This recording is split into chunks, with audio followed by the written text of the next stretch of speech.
ज्ञानाञ्जनशलाकया ज्ञानाञ्जनशलाकया चक्षुरुन्मिलितं येन तस्मै श्रीगुरवे नमः। श्रीचैतन्यमनोभीष्टं स्थापितं येन भूतले स्वयं रूप कदा मह्यं ददाति स्वपदान्तिकम्।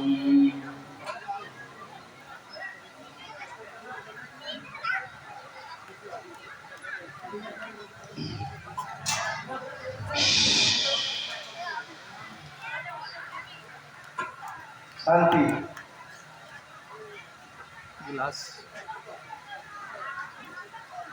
वन्देऽहं श्रीगुरो श्रीयुतपदकमलं श्रीगुरुन् वैष्णवांश्च श्रीरूपां साग्रजातं सहगण रघुनाथान्वितं तं सजीवं साद्वैतं सावधूतं परिजनसहितं कृष्णचैतन्यदेवं श्रीराधा कृष्णपादान् सहगण ललिता श्रीविशाखान्वितांश्च। हे कृष्ण करुणा सिंधु दीनबंधु जगत्पते गोपेश गोपिका कांत राधा कांत नमोस्तुते। तप्त कांचन गौरांगी श्री राधे वृंदावनेश्वरी वृषभानुसुते देवी प्रणमामि हरिप्रिये। वाञ्छाकल्पतरुभ्यश्च कृपा सिन्धुभ एव च पतितानां पावनेभ्यो वैष्णवेभ्यो नमो नमः। नमो विष्णुपादाय कृष्णपृष्ठाय भूतले श्रीमते भक्तिवेदान्त स्वामिनिति नामिने। नमस्ते सरस्वती देवे गौरवाणी प्रचारिणे निर्विशेष शून्यवादी पाश्चात्येशितारिणे। जय श्री कृष्ण चैतन्य प्रभु नित्यानंद श्री अद्वैत गदाधर शिवासादि गौर भक्तवृंद। हरे कृष्णा कृष्णा कृष्णा हरे हरे हरे राम राम राम हरे हरे।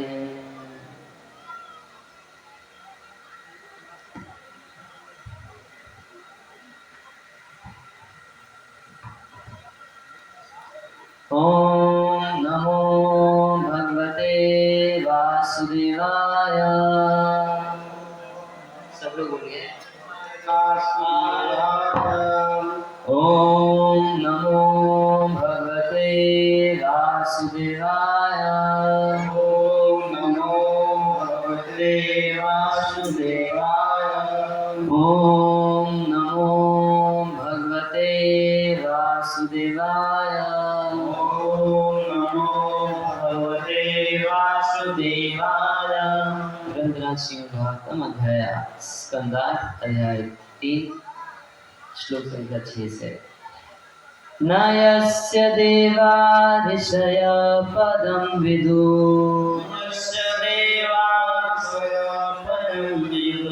जन्तु पुनः कोरति गन्तिमेरुतम्।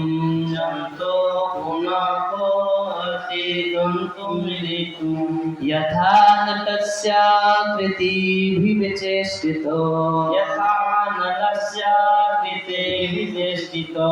दुरत्ययानुक्रमणः समावतु।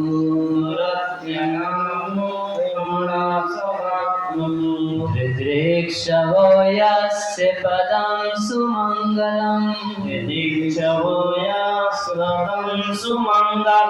विमुक्तसङ्गा मुनया सुसाधव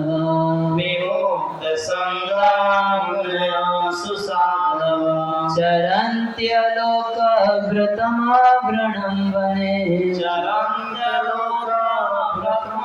गुणगुणगुणे भूतात्मभूतास्विद समे गति भूतात्मभूतास्वेदसमे गति न विद्यते यस्य न विदते यस्य न विद्यते यस्य च जन्म कर्म वा विदते यस्य च जन्म कर्म वा न नाम रूपे गुणदोष एव वा न नाम रूपे गुणदोष एव तथापि लोकाप्य संभवाय लोकाप्यसंभवाय स्वमायया तान्यनुकालमृच्छति मायतान्यानुग्रहमिच्छति तस्मै नमः परेशाय तस्मै नमः परेशाय ब्रह्मणे अनन्तशक्तये ब्रह्मणे अनन्तशक्तये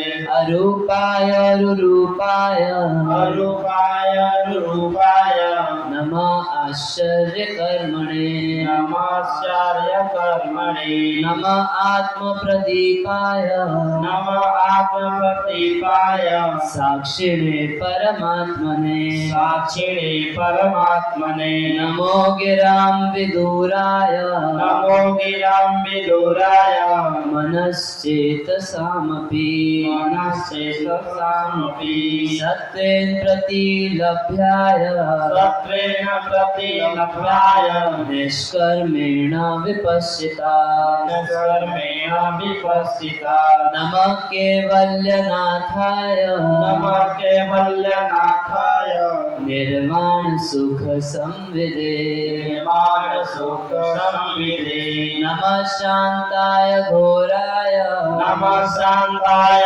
घोराय गूढाय गुणधर्मिणे घोराय गुणधर्मणे निर्विशेषाय साम्याय निर्विशेषाय साम्याय नमो ज्ञानघनाय च नमो ज्ञानघनाय च हरे कृष्ण ये वचन से बोलिए हरे कृष्ण हरे कृष्ण हरे कृष्ण हरे कृष्ण कृष्ण कृष्ण कृष्ण कृष्ण हरे हरे हरे हरे हरे राम हरे राम हरे राम हरे राम राम राम राम राम हरे हरे हरे हरे। तो कल हम सुन रहे थे कि किस प्रकार से संकट में पड़ के गजेंद्र भगवान श्री हरि की स्तुति कर रहे थे। उनके शब्दों से सीधे तो पता नहीं चल रहा कि किसको बुला रहे हैं, मगर कौन आया उससे निश्चित रूप से पता चल जाएगा कि किसको बुला रहे थे, है ना। जो आ गया उनकी रक्षा के लिए उसी को बुला रहे हैं। तो गजेंद्र भगवान को समझना कितना मुश्किल है इसका वर्णन कर रहे थे। कह रहे न यस्य देवा ऋषय पदम विदु जंतु पुनः गहति गंते मीरुतम। न यस्य देवा, देवता लोग की आयु बहुत लंबी होती है। स्वर्ग में रहते हैं देवता, उनको अमर कहा जाता है ना। बोलते हैं ना अमर है देवता, तो अमर तो नहीं होते वास्तव में। इतनी लंबी आयु होती है, इतनी लंबी आयु होती है कि कोई व्यक्ति देख के बोले भाई अमर है क्या, इसलिए उनको अमर कहा जाता है। नहीं तो देवताओं को भी मरना पड़ता है। समस्त देवताओं का, देवता जितने हैं पोस्ट पोजीशन है। जैसे इंद्र है तो इंद्र एक पोजीशन है, पोस्ट है, गति है। उस गति को जो संभालता है उसको उस समय इंद्र कहा जाता है। जैसे अगर मेरे को बोलना हो, मान लीजिए मोदी जी यहाँ पर आते हैं, तो मैं संक्षेप में बोल दूँ प्रधानमंत्री आए हैं, तो सब समझ जाएंगे किसकी बात की जा रही है? नहीं समझ जाएंगे ना। प्रधानमंत्री बोलने से इस समय जो प्रधानमंत्री गति पे है उसी व्यक्ति का बोध हो जाता है। बिल्कुल उसी तरीके से इंद्र आदि जो है, इंद्र सूर्य चंद्र आदि 33 करोड़ देवी देवता जो हैं, ये एक पोस्ट है जो एक समय पर एक व्यक्ति इसको रखता है, एक व्यक्ति उस पोस्ट पर रहता है। मगर इन देवताओं की भी आयु खत्म होती है और अपने अपने अगले गंतव्य पे जाते हैं, इनको भी मरना पड़ता है। एक बहुत बड़ा असुर हुआ था जिसका नाम था हिरण्यकशिपु। तो हिरण्यकशिपु इतनी कठोर तपस्या कर रहा था इतना कठोर तपस्या किया, एक पैर पे खड़े होके बस इतना कठोर तपस्या किया कि पूरा उसका शरीर दीमक खा गया। और इतना तपस्वी था कि मांस वगैरह सब तो दीमक खा गया, अपनी हड्डियों के बीच में अपने प्राणों को बचा के रखा था। इसके शरीर से इतनी गर्मी निकलती थी कि देवता लोग परेशान हो गए। तो सारे देवताओं के लीडर है ब्रह्मा जी। सारे देवता मिलकर ब्रह्मा जी के पास गए कि ब्रह्मा जी, आपको खुश करने के लिए असुर हिरण्यकशिपु इतनी तपस्या कर रहा है, तो थोड़ा इसको शांत कीजिए, बहुत परेशानी हो रही है। तो ब्रह्मा जी गए हिरण्यकशिपु के पास, तो हिरण्यकशिपु को देखे तो पूरा दीमक से ढका हुआ उसका शरीर। अरे देखे कितना हिरण्यकशिपु को। तो अपने कमंडल में ब्रह्मा जी गंगा जल रखते हैं, थोड़ा गंगा जल उस पर छिड़के तो हिरण्यकशिपु का शरीर एकदम हष्ट पुष्ट नवयुवक जैसा हो गया। तो ब्रह्मा जी बोले हिरण्यकशिपु को कि हिरण्यकशिपु, मुझसे कुछ वरदान मांगो, क्या चाहते हो मांग लो, क्यों इतनी कठोर तपस्या कर रहे हो। तो ब्रह्मा जी ये बात के साथ एक बात और बोले, देखो जो मर्जी मांग लेना, मगर अमर होने का वरदान मत मांगना, क्योंकि अमर तो मैं भी नहीं हूँ, तुमको कहाँ से कर दूंगा। इस संसार में कोई अमर नहीं है। होना चाहते हैं, इतने वैज्ञानिक इतने अस्पतालों में इतनी दवाइयाँ बना रहे हैं, किसके लिए? हम ऐसा कुछ दवाई निकाल देंगे जिससे कि मरना नहीं पड़ेगा। अभी बुढ़ापे के लिए कुछ दवाई बनाए हैं, तो बुढ़ापा खत्म नहीं कर पाते, मगर वो क्रीम व्रीम लगा के हम बुढ़ापा छिपा सकते हैं। बूढ़े तो हो जाएंगे, बाहर से दिखाई नहीं पड़ेगा, मगर अंदर से तो बूढ़े हो ही जाएंगे ना क्रीम लगाने के बाद भी। और बाल सफ़ेद होने लगते हैं तो डाई लगा के छिपा सकते हैं आप, मगर बूढ़े तो हो ही जाते हैं। तो सारे वैज्ञानिक भी लगे हैं इसी पैर में कि हिरण्यकशिपु की तरह अमर हो जाएंगे। वह हिरण्यकशिपु भी अमर नहीं था, उनको वरदान देने वाले ब्रह्मा जी भी अमर नहीं, मगर आयु बहुत लंबी होती है। इतनी लंबी आयु होती है कि कोई उनकी आयु देख के सोचेगा कि भाई ये मरेंगे नहीं क्या, इसलिए उनको अमर कहा जाता है। बहुत लंबी आयु है, बहुत हष्ट-पुष्ट शरीर है, बहुत शुद्ध सत्व वहाँ पर रहता है, सत्वगुण का प्रभाव रहता है देवताओं के लोक में। शरीर भी सुंदर है, सब कुछ है, मगर उसके बावजूद भी गजेंद्र कह रहे हैं कि देवता लोग भी भगवान को ठीक ठीक नहीं समझ पाते हैं। न यस्य देवा और ऋषयः परम विदु। जो ऋषि लोग हैं, ऋषि जो हैं, तपस्वी जो हैं, तो कहा जाता है कि इनका मन जो है, मन इतना शुद्ध हो जाता है कि ये बिजली की गति से चल सकता है। ऐसे साधारणता भी मन बहुत तेज चलता है। आप लोग यहीं बैठे बैठे कथा के बीच में 1 सेकंड में अपनी किचन में घुस सकते हैं। 1 सेकंड भी नहीं लगेगा। 1 सेकंड से कम समय में आपका मन सीधे आपको आपकी रसोई में लेके जा रहे हैं। तो किसी का मित्र अगर अमेरिका में रहता है तो सेकंड भर नहीं लगेगा, यहीं बैठे बैठे 1 सेकंड में उसका मन कहाँ पहुँच जाएगा, अमेरिका तक पहुँच सकता है। तो साधारण लोगों का मन भी बड़ा तेज है, मगर ऋषियों का तपस्या करके मन इतना तेज हो जाता है कि बिजली की गति से चल सकता है। मगर ऐसे बिजली की गति से चलने वाला मन भी भगवान श्याम सुंदर को नहीं पकड़ पाता। ब्रह्मा जी कह रहे हैं, पंथास्तु कोटिशतवत्सर संप्रगम्यो वायोरथापि मनसो मुनिपुंगवानां। कह रहे हैं, पंथास्तु कोटिशतवत्सर संप्रगम्यो। अपना नया पंथ गढ़ के करोड़ों वर्षों तक उस पंथ पे चला गया। किसके द्वारा? बड़े बड़े ऋषियों के द्वारा। पंथास्तु कोटिशतवत्सर। कोटिशत यानी, कोटि यानी कितना है? कोटि मतलब कितना?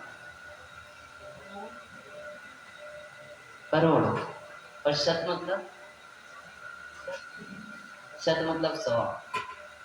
मतलब 100 करोड़, यानी करोड़ों करोड़ों वर्षों तक अपना नया पंथ गढ़ लीजिए और उसके ऊपर चलिए।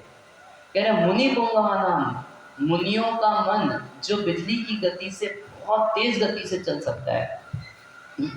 ऐसा मन भी भगवान श्याम सुंदर के अचिंत्य गुण स्वरूपम, अचिंत्य गुणों को पकड़ नहीं पाता। ब्रह्मा जी कह रहे हैं ऐसे भगवान गोविंद का हम भजन करते हैं। गोविंद आदि पुरुषम तम हम भजामि। तो बड़े बड़े ऋषि जो हैं वो भी पदम न विदु, वो भी भगवान की पोजीशन को ठीक ठीक नहीं समझ पाते हैं। और कितने ऐसे मायावादी ऋषि होते हैं जो कल हम उदाहरण दे रहे थे कि हिमालय में जाके तपस्या करते हैं और जब भगवान समझ में नहीं आते हैं तो फिर भौतिक जगत में वापस आके, भौतिक जगत में तो रहते ही हैं, हिमालय भी भौतिक जगत में ही है, मगर वापस शहरों में गांव में आके बोलते हैं वो भगवान कुछ नहीं होता, निराकार है, उसका कोई आकार नहीं, उसका कोई नाम नहीं, उसका कोई रूप नहीं। और प्रभुपाद जी कहते थे कि अंगूर खट्टे हैं।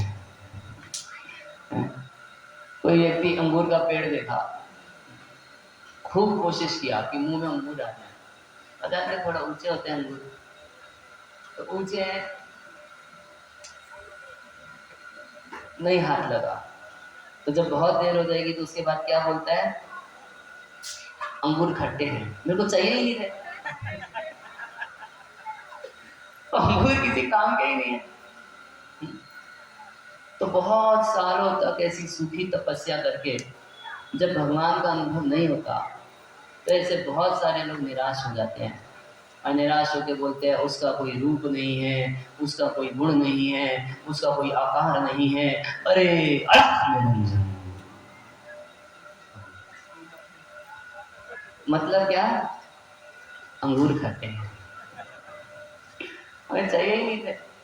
साफ बोलिए कि आपको मिल नहीं पाया। इसलिए गजेंद्र बोल रहा है नयस्य देवा ऋषया परम विदु जंतु पुनः को हृदि गंतमीरुतम। क्या है फिर जंतु पुनः, फिर आजकल के लोग कहाँ से भगवान को समझ पाएंगे? या जंतु का मतलब है गजेंद्र कह रहे मेरे जैसा पशु कहाँ से भगवान को समझेगा? बहुत मुश्किल है भगवान को समझना। कह रहे जब उनकी पोजीशन को नहीं समझ सकते, उनके स्वरूप को नहीं समझ सकते, तो फिर गंतम विरुतम, तो फिर उनकी लीलाओं को, उनके कार्यक्रम को कहाँ से समझेंगे और कहाँ से बोल पाएंगे? जब समझ में ही नहीं आएगा तो बोलेंगे कहाँ से? तब क्या बोलना पड़ेगा? वही समझना पड़ेगा, तुम भगवान हो, हम भगवान हैं, तुम अपनी शक्ति को पहचानो। एक बार की बात है कि कुंभ का मेला लगा था और प्रभुपाद जी भी उस कुंभ के मेले में गए थे। तो आप जानते हैं कुंभ के मेले में बहुत सारे भगवान रहते हैं। तो एक भगवान हाथी के ऊपर बैठे हुए थे और उनके बहुत सारे चेले एकदम गुरु जी की जय कर रहा, हमारे गुरु जी साक्षात भगवान है, साक्षात भगवान। तब तो गुरु जी हाथी में बैठे बैठे शिष्य को बोले दांत में थोड़ा डेंटिस्ट को बुलाना।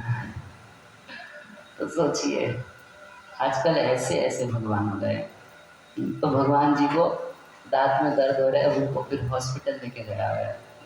कुंभ के मेले से सीधे कहाँ पहुंचे? भगवान हॉस्पिटल पहुंच गए। तो गजेंद्र कह रहे हैं कि जंतु पुनः प्रवृत्ति गलती मेरुता, ऐसे जंतु ऐसे पशु क्या भगवान को समझेंगे जब बड़े बड़े देवता ऋषि नहीं समझ सकते। उदाहरण देते कह रहे थे कि यथा नटस्य आकृति प्रिय चेष्टितो, जैसे किसी नृत्य करने वाले की आकृति और उसकी चेष्टाओं को जो व्यक्ति नृत्य कला को नहीं जानता, नहीं समझ पाता, बिल्कुल उसी प्रकार से भगवान कब क्या करना चाहते हैं, क्या उनकी योजना है, समझना सच में बहुत मुश्किल है। एक महाभारत का युद्ध ही ले लीजिए, तो भगवान अपनी बहन सुभद्रा के बेटे को मरवा दिए। यदि भगवान है, क्या बहन से प्रेम नहीं करते? सुभद्रा के बेटे अभिमन्यु को मरवा दिए। जिस द्रौपदी की रक्षा की है, वो द्रौपदी के कारण ही महाभारत का युद्ध करवाए, है ना? मगर उसी के 5 बेटों को मरवा दिए। विपक्ष के कुछ लोगों को जीवित छुड़वा दिए। क्या समझना आसान है भगवान के कार्यों को? कितना लोग कंफ्यूज हो जाएगा सोचिए कि क्यों करते हैं कृष्ण ऐसा, है ना? कंफ्यूजिंग है या नहीं? कितना कंफ्यूजिंग है। कुंती महारानी कहती हैं अपनी स्तुति में कि हे कृष्ण, आप ऐसे ऐसे काम करते हैं कि अच्छे से अच्छा व्यक्ति आपकी लीलाओं को देख के विमोहित हो जाए कि आखिर क्यों कर रहे हैं, क्या कर रहे हैं, कुछ समझ में नहीं आता। भगवान जब वराह देव का रूप धारण किए, एक सुअर का रूप धारण किए। सुअर कितना गंदा पशु होता है, मगर भगवान का वो शरीर दिव्य है। अच्छा, सुअर के रूप से अवतरित हुए और पृथ्वी की खोज किए, तो पृथ्वी को चोरी करके ले गया था हिरण्याक्ष। और भगवान जब खोज कर रहे थे तो एकदम सुअर की तरह सूंघ सूंघ के पृथ्वी की खोज कर रहे थे। अगर कोई देख लेता तो क्या कंफ्यूज, इस सच में सुअर है ना? कैसे भगवान? अगर ये भगवान है जिसको कहा गया है जन्माद्यस्य तन्वयात् इतरस्य चार्थेषु अभिज्ञ सदात्, भगवान अभिज्ञ हैं, हर बात जानते हैं। हम लोग अपने मन की बात भी पूरा पूरा नहीं जानते, और भगवान जितने जीव हैं सबके मन की बात को जानते हैं। ये सृष्टि कैसे बनाई जानते हैं, कितनी बनाई जानते हैं, इसका क्या प्रयोग है ये जानते हैं, हर एक बात भगवान जानते हैं। मगर वो भगवान पृथ्वी को खोज कर रहे थे तो किधर है, नाक से सूंघ सूंघ के एकदम सुअर की तरह भगवान बिहेव कर रहे थे। तो कोई भी व्यक्ति ऐसा देख के, और हिरण्याक्ष जब देखा तो क्या समझा, वो यही देखा एक साधारण सुअर यहाँ कहाँ से आ गया, और देखा क्या, दांत पे पृथ्वी लेके जा रहे हैं। जब दांत पे पृथ्वी लेके जा रहे थे तो हिरण्याक्ष ललकारा, अरे चोर, ब्रह्मा जी पृथ्वी हमको दिए, तुम कहाँ लेके जाते हो? तो वास्तव में ब्रह्मा जी हिरण्याक्ष को नहीं दिए थे, ब्रह्मा जी तो मनु महाराज को दिए थे, मगर कहाँ ले? तो भगवान भी देखिए बोले, हम लोग भी हमेशा तुम्हारे जैसे ग्राम्य सिंह की खोज करते रहते हैं। ग्राम्य सिंह मतलब गांव का शेर। गांव का शेर कौन होता है? कुत्ता, है ना? अपनी गली में तो कुत्ता भी शेर होता है ना। तो ग्राम्य सिंह बोलते हैं कुत्ते को, तुम्हारे जैसे कुत्तों को तो हम भी खोज करते रहते हैं। अभी रुक जाओ, पृथ्वी को रख के आता हूँ, फिर तेरे से एक एक हाथ करता हूँ। भगवान ऐसी लीला करते हैं कि कोई आदमी भ्रम में पड़ जाएगा। भगवान जब नरसिंह देव के रूप में प्रकट हुए तो अपने नाखूनों से हिरण्यकशिपु को फाड़ दिए गोद में रख के, और उसके बाद बड़े बड़े देवता भगवान नरसिंह देव की स्तुति किए, उनके गुस्से को शांत करने का प्रयास किए। अब आप सोचिए कि अगर भगवान है, भाई हम लोग साधारणतः साधु संतों से एक्सपेक्ट करते हैं कि उनको गुस्सा नहीं आना चाहिए, है ना? साधारणतः सब ये मान के चलते हैं ना, कोई साधु संत हो गया तो उसको क्रोध नहीं आना चाहिए। उस साधु संतों को क्रोध नहीं आना चाहिए तो उनके मालिक भगवान को क्रोध आना ठीक है क्या? भगवान को तो बिल्कुल ही क्रोध नहीं आना चाहिए। मगर ऐसा क्रोध किए भगवान नरसिंह देव के रूप में, ऐसा क्रोध किए कि बड़े बड़े देवता हार गए भगवान को शांत करने में। उनका गुस्सा रुक ही नहीं रहा था। फिर पूछे किस बात का गुस्सा था? ये गुस्सा था, वो हिरण्यकशिपु के ऊपर इतना क्रोध था, तू मेरे भक्त को मारेगा। और ये गुस्सा भगवान का हिरण्यकशिपु को मार दिए। उसके बाद भी गुस्सा भगवान का शांत नहीं हो रहा था। देवता लोग हार गए, सब हार गए। तब तक ब्रह्मा जी लक्ष्मी जी को बोले, अब वाइफ है उनकी, जाके थोड़ा गुस्सा शांत कीजिए। तो जानते ना, और पति को गुस्सा है तो पत्नी को बहुत तरीके बताते हैं। लक्ष्मी जी बोली, अभी जाती हूँ और डांटूंगी उनको, फालतू इतना गुस्सा करने की क्या जरूरत है, चुप रहो।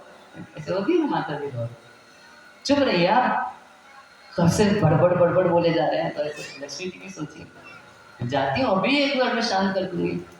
और लक्ष्मी जी थोड़ा सा निकट भगवान के पास पहुंची तब तक भगवान का क्रोध देख के, आज दूसरे मूड में मेरे पे लाफा मार देंगे तो मेरा हरी बोला जाएगा, वापिस लड़।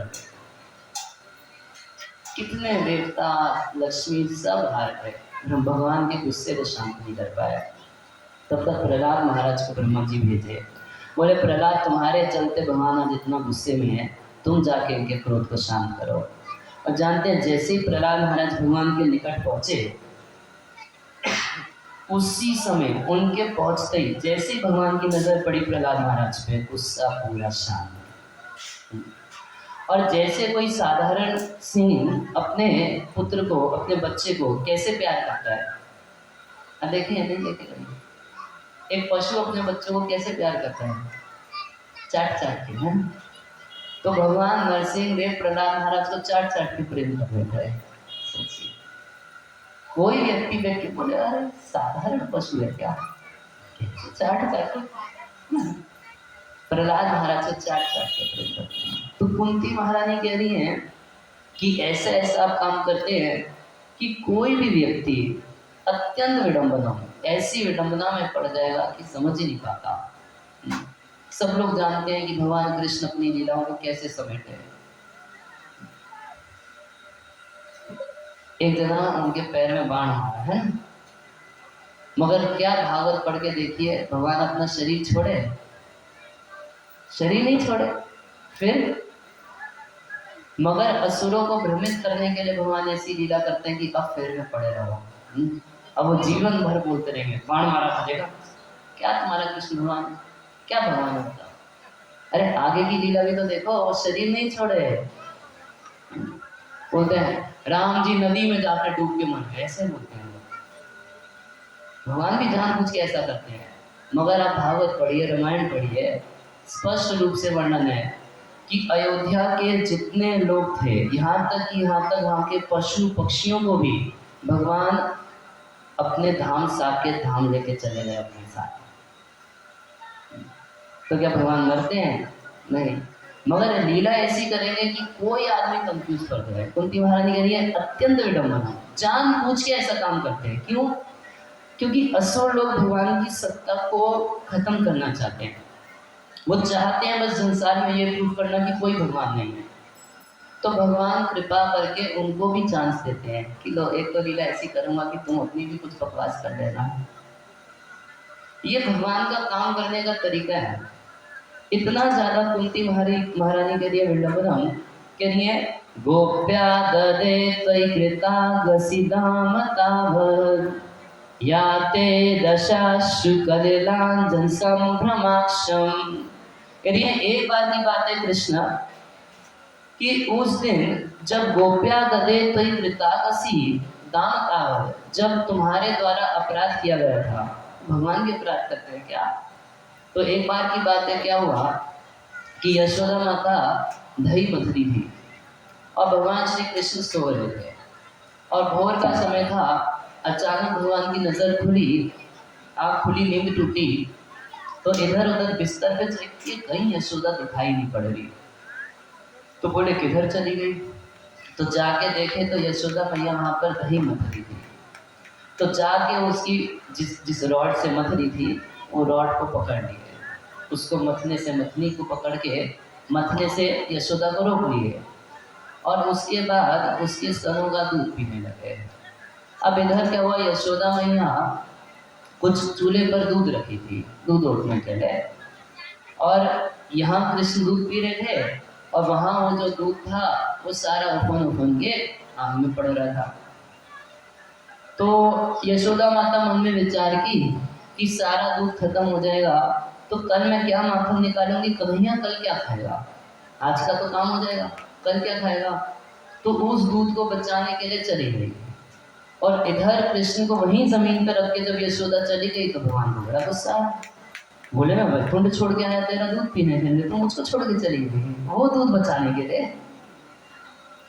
इतना गुस्सा आया कि जहाँ दही मथरी थी वो मटकी फोड़ दिए, फिर घर के अंदर जाके सारा दही माखन जो कुछ था सब बर्बाद करने लगे। तो भगवान से कुछ अपराध हुआ या नहीं हुआ? यशोदा माता इतनी मेहनत करके कृष्ण की सेवा के लिए माखन निकाल के रख रही है और कृष्ण सारा माखन बर्बाद करके बंदरों को बांट रहे। अब उखल में चढ़ के जब माखन की चोरी कर रहे थे तो उसी समय यशोदा माता आई, देखी कि मटकी फूटी, ये वो सब माखन बर्बाद कर दिया और चोरी हुई और चोर गायब। तो समझ गई किसका काम है? कन्हैया का काम है। तो फिर जिस कमरे में एकदम अंधेरा कमरा था, भगवान उखल के ऊपर खड़े होके माखन की मटकियां फोड़ फोड़ के बंदरों को बांट रहे थे। और भगवान भी बंदरों को माखन बांटते बांटते बड़ी शंकित निगाहों से ऐसे टेढ़े टेढ़े नेत्र से देखते थे। हाथ तो नहीं दी, नेत्रों के कोने से इधर उधर। कोई चोर होता है तो उसके नेत्रों में क्या है ना, आशंका रहती है कि कहीं आ ना जाए। हाँ, ऐसे ही कृष्ण कन्हैया को भी पड़ा कि यशोदा आ ना जाए कहीं। तब तक यशोदा माता कृष्ण को देख ली तो हाथ में एक छड़ी लेके कृष्ण के पास गई। अब देखें जैसे बिल्ली चलती है तो बिल्ली पैर से आवाज नहीं करती ना, तो बिल्कुल बिल्ली की तरह यशोदा धीरे धीरे चल रही है कि कहीं कन्हैया को पता चल गया कि मैं छड़ी लेके आ रही हूँ तो भाग जाएगा। मगर चोर भी तो बड़ा शातिर रहता है। जैसे यशोदा निकट पहुंचने लगी कृष्ण टेढ़ी आंख से देखा, अरे आ गई। तब तक हाथ में देखे छड़ी। बाप रे, आज तो पक्का पिटाई करेगी, आज छोड़ेगी नहीं मेरे को। अब भगवान श्री कृष्ण उस उखल पे से कूदे और कूद के भागने लगे। भागते भागते भागते और यशोदा कृष्ण के पीछे भाग रही है हाथ में छड़ी ले। देख लाला, एक मिनट तो रुक जा, तेरे को बताती हूँ। अब आप सोचिए, जिसको गजेंद्र कह रहे हैं कि बड़े बड़े ऋषि अनेकों करोड़ों साल तपस्या करके पकड़ नहीं पाते हैं, क्या ये यशोदा पकड़ पाएगी कृष्ण को? ये यशोदा पकड़ लेगी। कैसे पकड़ लेगी? अपने प्रेम से, अपनी भक्ति के बल से पकड़ लेगी। तो 2 गुनी स्पीड से यशोदा भाग के कन्हैया को अंततः पकड़ ली। और जब पकड़ी तब कन्हैया अपना नाटक चालू किया। तो यशोदा बोल रही है, क्यों रे चोर? तो भगवान बोले, चोर तो तुम्हारे परिवार में होगा, नंद महाराज के परिवार में कोई चोर नहीं है। बाबा, हमारे बाबा की तरफ कोई चोर नहीं, मम्मी की तरफ सारे होंगे। क्यों रे? अच्छा, ये बंदरों को माखन कौन खिला रहा था? बोले, जो उनको बनाया वही खिला रहा था। झूठ नहीं बोले ना, भगवान को झूठ बोलते हैं। बोले, जो बंदरों को बनाया वही खिला रहा था। तब तक बोलती, अरे वानर सखे, बंदरों से मित्रता किया है? तो तब तक तो कृष्ण एकदम, हाँ तो ठीक है, मैं जंगल में ही रहूंगा, बंदरों के साथ रहूंगा। मगर यशोदा के हाथ की छड़ी से कृष्ण को इतना डर लग रहा कि दोनों आंखों से आंसू निकल रहा था।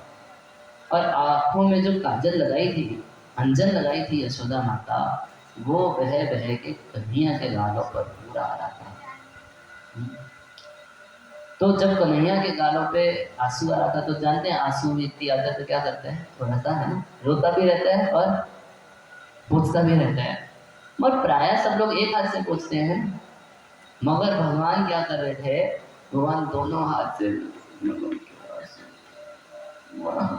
छोड़ देना, दोनों हाथ से, दोनों आंखों को मल मल के। और ये सीन कुंती महारानी देखी थी। तो कह रही है, गोप्या ददे तो कृतावसी दाम तावत, आपके द्वारा जब अपराध हुआ और दाम से, रस्सी से यशोदा आपको बांधने लगी, तो दशाश्रु कदिलांबत संभ्रमाक्षम, आप संभ्रम नेत्रों से उस यशोदा को देख रहे थे कि सच में बांध देगी क्या, सच में आज पिटाई करेगी। तो वक्त्रम निनियम भय भावना तस्य, कह रहे हैं कि ऐसे भगवान समाम विमोहिति भीरपि यद्वेति, जिससे भय भी भयभीत होता है, जिससे काल भी भयभीत होता है, वो कृष्ण यशोदा की छड़ी से भयभीत है। ये देख के मैं बहुत भ्रम में पड़ जाती हूँ। मेरे को समझ में नहीं आता कि आप उस दिन नाटक कर रहे थे या सच में रो रहे थे। अच्छा, आप मान लीजिए कि भगवान नाटक कर रहे थे। अगर नाटक कर रहे होते हैं कि मान लीजिए भगवान मन में सोचते कि मैं तो भगवान, मुझको तो कोई सुख दुख होता नहीं, और मैं तो चमड़ा हूँ नहीं, छड़ी से मारेगी तो मुझको लगेगा नहीं, है ना? क्योंकि आत्मा को ना तो जलाया जा सकता, ना उसको भिगोया जा सकता, ना तलवार से काटा जा सकता, और भगवान तो सच्चिदानंद में है, तो छड़ी से मारती भी तो क्या भगवान को खरोच भी आता? नहीं। मगर नाटक करने के लिए भगवान आंखों से नकली आंसू बहाने लगे। अगर ऐसा होता तो शीला जी गोस्वामी कहते कि उनको टेस्ट कैसे आता? भगवान को इसमें क्या मजा आता? कोई मजा आता? अंदर से जाकर मैं भगवान थोड़ा आंखों से आंसू दिखा देंगे, नाटक करने लगता। तो कुंती महारानी कह रही है कि आप सच में भयभीत थे और आप सच में रो रहे थे। अगर भगवान नाटक करते तो उनको उसका आनंद नहीं मिलता, मगर भगवान नाटक नहीं कर रहे थे। भगवान यही फील कर रहे थे कि मैं तो इस गोपी का लड़का हूँ, आज पक्का पिटाई होगी, कितना दुखेगा मेरे को। यही भगवान सोच रहे थे और कुछ नहीं सोच रहे थे। माता मोरे पुत्र भावे करे न बंधन, अतिहीन ज्ञान करे लालन पालन। भगवान श्री कृष्ण कहते हैं कि माता मोरे पुत्र भावे, मेरी माँ यशोदा का क्या भाव है मुझमें कि मेरा लाला है, मेरा पुत्र है। और अतिहीन ज्ञान, इसको क्या ज्ञान है? यशोदा को यही ज्ञान है कि कृष्ण को कोई ज्ञान नहीं है। वो गीता वक्ता कृष्ण है ना, जो गीता का उपदेश अपने फ्रेंड को 45 मिनट काउंसलिंग किए भगवान, केवल 45 मिनट थोड़ा समझाए, उसका मोह दूर किए। और वो 45 मिनट जो भगवान अपने मित्र से बात किए, वो सिद्धांत का, फिलॉसफी का सबसे बड़ा ग्रंथ हो गया। किसी को अगर फालतू की भी बात करनी होगी तो बोले अब गीता जी में लिखा है, सब लोग मान लेंगे। मतलब सोचिए, गीता इतना प्रमाणिक ग्रंथ है, केवल भारत में नहीं, कहीं संपूर्ण विश्व ब्रह्मांड में आप जाइए और किसी को कोई फिलॉसफी बोल दीजिए, बोले गीता में लिखा है, तुरंत मान लेगा कि गीता में लिखा है तो पक्का ये सही बात है। और ये गीता का ज्ञान कृष्ण के लिए क्या है? वो 45 मिनट अपने दोस्त से गप्पे कर रहे थे।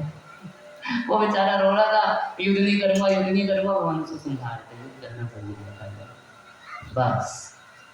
और वो भगवान श्री कृष्ण को यशोदा बस यही जानती है, मेरा लाला है, इसको अक्ल नहीं है, आज माखन की चोरी करता है, घर में चोरी करता है, बाहर जाके चोरी करता है, कल किसी की छुरी लेके भाग गया तो क्या होगा?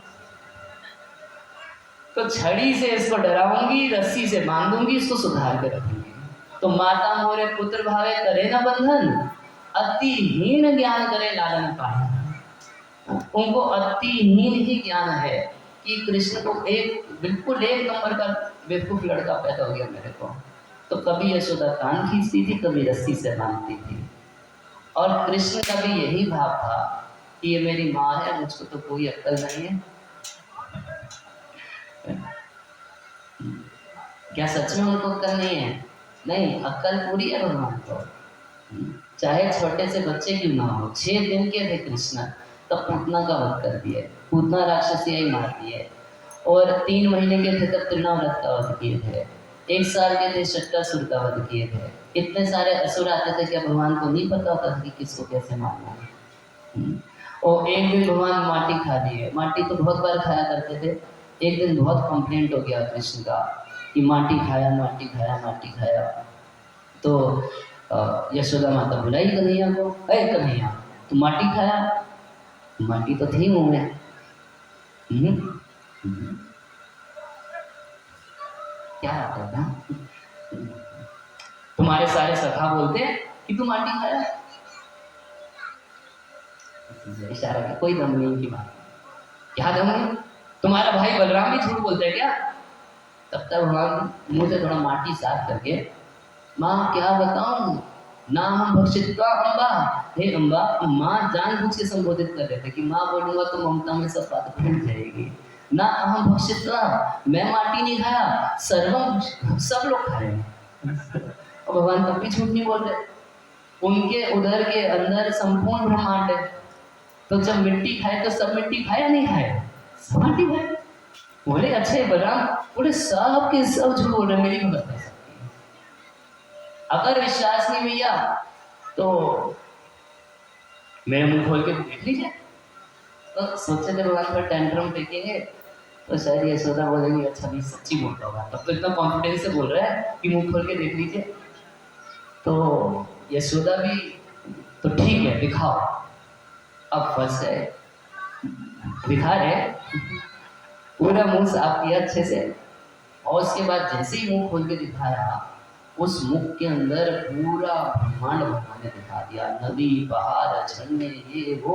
और उस सब के अंदर एक वृंदावन दिखाया, वृंदावन में गोकुल दिखाया, गोकुल के अंदर एक यशोदा कृष्ण को डांट रही थी, ये भी मुख के अंदर दिखाया। अब तो यशोदा रे मेरे को कोई भूत पिशाच लग गया, मेरे बेटे को भूत पिशाच लग गया, क्या है समझ में नहीं आ रहा। वो यशोदा माता स्तुति करने लगी भगवान की। वहां बोले अरे ये गड़बड़ हो गई, बस ये मैं नहीं चाहता था।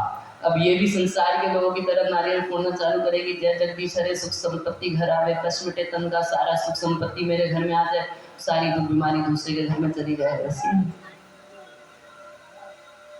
ये नहीं चाहते थे, बस तो तुरंत ऐसी लीला करना शुरू की कि माँ यशोदा की ममता बढ़ी, वो सब भूल गई कि भगवान हम क्या है। तो गजेंद्र कह रहे हैं कि दुरत्या अनुक्रमण समावतु। दुरत्या बड़े दुर्गम, मतलब बहुत मुश्किल है भगवान की लीलाओं के रहस्य को समझ पाना। इतना मुश्किल है कि जब युधिष्ठिर महाराज भीष्म पितामह के पास पहुंचे तो भीष्म पितामह भी एक बार को बोलने लगे कि मेरे को ये कृष्ण की लीला कुछ समझ में नहीं आ रही है। कह रहे अहो कष्टम अहो अन्यायम यद यूयम धर्म नंदना जीवितुम नाहर क्लिष्टम विप्र धर्माच्युताश्रय। ये पांचों के पांचों जो पांडव हैं ये साधारण नहीं है, कोई सारे देवताओं के अंश से जन्म लिए, मगर अहो कष्टम, कितने कष्ट की बात है कि ये 500 पांडव जो है इनको इस तरीके से कलेश नहीं मिलना चाहिए था। ये लोग विप्र धर्माच्युत आश्रय, ये हमेशा ब्राह्मणों की सेवा करते हैं, विप्र और हमेशा धर्म के अनुसार चलते हैं। और अच्युत आश्रय, सबसे बड़ी बात कि भगवान अच्युत, भगवान श्री कृष्ण के आश्रय में रहते हैं। ऐसे लोगों के जीवन में भी दुख आया था क्या? आना चाहिए क्या? जो साक्षात आनंद घन आनंद स्वरूप भगवान श्री हरि जो अच्युत हैं, अच्युत का मतलब जो कभी गिरता नहीं है अपनी पोजीशन से, ऐसे भगवान जो अपने भक्त वात्सल्य से कभी गिरते नहीं है, च्युत नहीं होते, ऐसे भगवान के भक्तों ने इतना कष्ट भोगा, ये सोच के बड़ा कह रहे अहो कष्टम, बड़े कष्ट की बात है। संसिते अतिरथे पांडव वृथा बाल प्रजा बधू। और केवल ये नहीं, इन लोगों के चलते इनकी माँ प्रथा कुंती ने कितना दुख भोगा। और ये सारे के सारे कौन थे? इस सारे के सारे भगवान के प्योर ड्यूटी थे, शुद्ध भक्त हैं। तो कह रहे हैं कि बिल्कुल कुछ समझ में नहीं आता कि ऐसा क्यों हुआ। किरना हस्य करचित राजन पुमान वेद विधीप्सितम। तो युधिष्ठिर महाराज पूछने लगे कि भीष्म पितामह आप तो भगवान की लीला के रहस्य को समझते हैं, तो आप बताइए। और युधिष्ठिर महाराज से कहना था कि मैं राज्य बिल्कुल नहीं करना चाहता। तो भीष्म पितामह कह रहे हैं न है अस्य करचित राजन पुमान वेद विधीप्सितम। ये कृष्ण कब क्या करना चाहता है, क्या प्लानिंग बनाता है, ये कोई व्यक्ति नहीं समझ पाता है। यद विजिज्ञासया युक्ता, और जितनी इस बारे में जिज्ञासा की जाए कि ऐसा क्यों किया वैसा क्यों किया, तो मुह्यंती कवोपी, तो व्यक्ति और मोह को प्राप्त हो जाएगा, मगर भगवान का काम समझ में नहीं आता है। भगवान परमात्मा के रूप में रहते हैं, एक चोर को बुद्धि देते हैं कि उस घर में जाओ, कोई नहीं है, चोरी करो, और उस घर के मालिक को ये बुद्धि देते हैं तुम्हारे घर में चोर आया, जाके पकड़ लो। वही भगवान दोनों काम कर रहे हैं। यदि परमात्मा है और है नहीं तो फिर करेगा, अगर है तो ऐसा करते हैं नहीं करते हैं। कह रहे नहीं समझ में आता कि भगवान की कब क्या योजना है। जो कुछ करते हैं सबके हित के लिए करते हैं, वो समझा जा सकता है, ऐसा नहीं कि बिल्कुल नहीं समझा जा सकता, वो भगवान की भक्ति करके समझा जा सकता है। तो युधिष्ठिर महाराज बोले कि तो फिर करना क्या चाहिए, पहले ये बताइए। कह रहे तस्मात् इदं देवतंत्रम व्यवसाय भरदृश्य भव तस्य अनुभूतो नाथा नाथ पाहि प्रजा प्रभु। इसलिए ज़्यादा तर्क मत करो कि ये युद्ध क्यों हुआ, ये क्यों हुआ, वो क्यों हुआ। जैसा कृष्ण की योजना है वैसा करो, यही आप कर सकते हो। क्या किए, क्या करना चाहते हैं ज़्यादा समझ में नहीं आएगा, मगर एक काम निश्चित रूप से कर सकते हो, उनकी आज्ञा का पालन करो। युधिष्ठिर वो चाहते हैं कि तुम राजा बनो, तो राजा बनो, और नाथ पाहि प्रजा प्रभु, और प्रजा का रक्षण करो, क्योंकि ये कृष्ण की इच्छा है। तो युधिष्ठिर महाराज तुरंत उसको स्वीकार किया। तो सबसे बड़ा सिद्धांत यही है, ज़्यादा इस फेर में नहीं पढ़ना चाहिए कि हम भगवान की सारी लीलाओं को एक ही दिन में समझ जाएंगे। अभी तो सुन लिए ना, न यस्य देवा ऋषय पदम विदु, बड़े बड़े देवता ऋषि भगवान की लीलाओं के मर्म को नहीं समझ पाते। भगवान को एक दिन में समझना बहुत मुश्किल है। एक दिन क्या, बहुनाम जन्मनाम अन्ते ज्ञानवान माम प्रपद्यन्ते, अनेक जन्मों का कोर्स है भगवान को समझने का। ये 1-2 साल का कोर्स या कोई डिग्री नहीं है जो 3 या 4 साल में आपको मिल जाएगी। अरे बहुनाम जन्मनामंते, कई जन्मों का कोर्स है जिसमें भगवान समझ में आते हैं। तो उनको पूरा पूरा समझ जाए ये तो जरूरी नहीं है कि हो पाएगा, मगर उनसे प्रेम अवश्य करा जा सकता है। उनकी आज्ञा का पालन करें, उनकी भक्ति करें, तो भक्ति करने से भगवान समझ में आ जाते हैं। यस्य देवा परा भक्ति यथा देवे तथा गुरु तस्य कथान्ते अर्थ प्रकाशन्ते महात्मना। कह रहे जिसकी भगवान में श्रद्धा है, यस्य देवे परा भक्ति जिसके अंदर है भगवान श्री हरि के प्रति, उनके आदेशों के अनुसार, भगवद गीता के अनुसार अपना जीवन जीता है, तो प्रकाशन्ते महात्मना, जिन भगवान को समझना अत्यंत मुश्किल है, दुर्गम है, वो वेदों का सारा ज्ञान उसके हृदय में प्रकाशित हो जाता है उसकी भक्ति के माध्यम से। हरे कृष्णा कृष्णा कृष्णा हरे हरे, हरे राम राम राम हरे हरे। तो भीष्म पितामह बोले युधिष्ठिर महाराज को कि ज्यादा इस पेड़ में मत पड़ो, कृष्ण ऐसे क्यों किए, राम ऐसे क्यों किए, जो कृष्ण कह रहे हैं भगवद गीता में बस वो करो, धीरे धीरे अपने आप सब समझ में आ जाएगा। तो ही गजेंद्र से पूछा जाए भाई उस भगवान को कोई नहीं समझ सकता तो उसकी सत्ता को सिद्ध कैसे करोगे? तब बोल रहे हैं दृदृक्षवो यस्य पदं सुमंगलम विमुक्त संगा मुनया सुसाधवा चरन्त्यलोकावृतमावृणं वने भूतात्मा भूता सुहृदा समे गति। कह रहे वही भगवान मेरी गति हो। गति का क्या मतलब होता है? गति स्पीड। गति का एक मतलब होता है स्पीड, और गति का एक मतलब होता है डेस्टिनेशन, गोल, लक्ष्य। उसकी क्या गति हुई बोला ना, उसकी क्या मतलब स्पीड नहीं पूछ रहे, वो कहाँ पहुंचा, मरने के बाद कहाँ पहुंचा, स्वर्ग पहुंचा, नरक पहुंचा। ऐसे कोई मर जाता है तो हम लोग लिख ही देते हैं, दादाजी के नाम के आगे क्या लिखेंगे, भाई स्वर्गीय लाला सुरेश करके लिख। अब कोई ऐसा नहीं लिख सकता ना, चाहे नरक गए स्वर्ग गए लिखेंगे क्या, लिखते हैं स्वर्गीय लिखना चाहिए, वो भी अच्छा है, लिखना ही चाहिए ऐसे।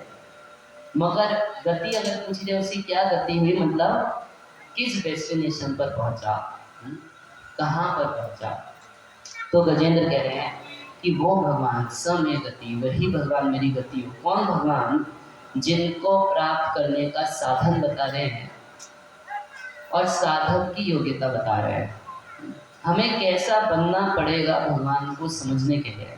भगवान को पाना चाहते हैं अगर, तो हमारे अंदर भी कुछ योग्यता जरूरी है या नहीं? चाहिए कुछ योग्यता या नहीं चाहिए? आप सोचिए आईआईटी में एडमिशन करना है तो कुछ क्वालिफिकेशन चाहिए या नहीं चाहिए? आईएएस पास करने के लिए कोई क्वालिफिकेशन चाहिए या नहीं चाहिए? और भगवान को प्राप्त करने तक कोई योग्यता नहीं चाहिए, नहीं चाहिए। ये सबसे बड़ा एग्जाम है, ये सब तो छोटे छोटे एग्जाम है ना। हजारों में कोई आईआईटी कर लेगा, लाखों में कोई आईएएस कर लेगा, मगर करोड़ों खरबों में कोई कोई भगवान का भक्त हो पाता है। माता देवहूति कहती हैं कि अहो वत्स पचतो गरियान यत जीवाग्रे वर्तते नाम तुभ्यम तेपु तपस्या जुहुषुष्णु आर्या। कह रही है कि अहो कितने आश्चर्य की बात है कि स्वपचतो गरियान, स्वपच बोलते हैं किसको? चंडाल को। स्व यानी कि कुत्ता, अपच यानी कुत्ते का मांस जो पकाए हमने, कुत्ते का मांस जो पचा ले उसको क्या बोलते हैं? स्वपच, चंडाल। कुत्ता नहीं बोलते, कुत्ते का मांस कुत्ता भी नहीं खाता है, कुत्ता भी कुत्ते का मांस नहीं खाता था, ठीक है। यहाँ भी तो कोई नहीं खाता ना,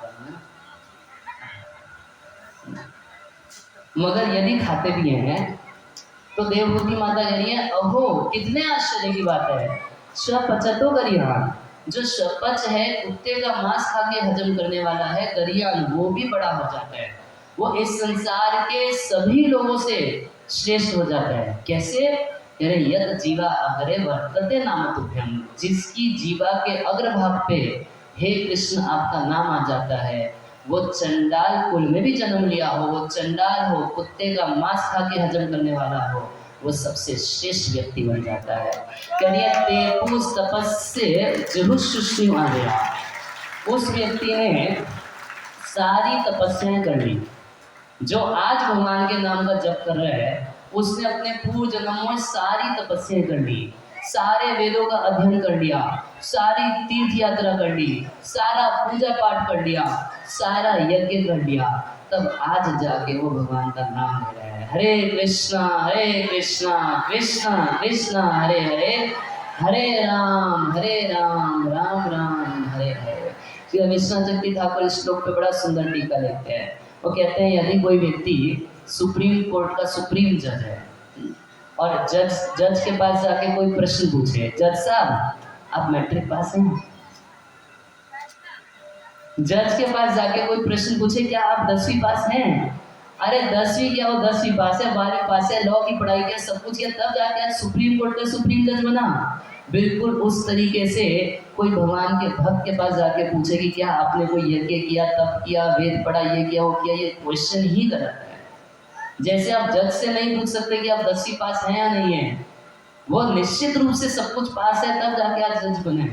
बिल्कुल वैसे ही तेपुस तपस्या जुलूस आ, जो व्यक्ति आज भगवान के नाम का जप कर रहा है उसने पूर्व जन्मों में सारा योग, सारा साधन, सारी तपस्या, सारा दान, सारा व्रत, सारा पूजा पाठ, सारा वेद सब कुछ कर दिया है, तब जाके आज भगवान के नाम का जप कर रहा है।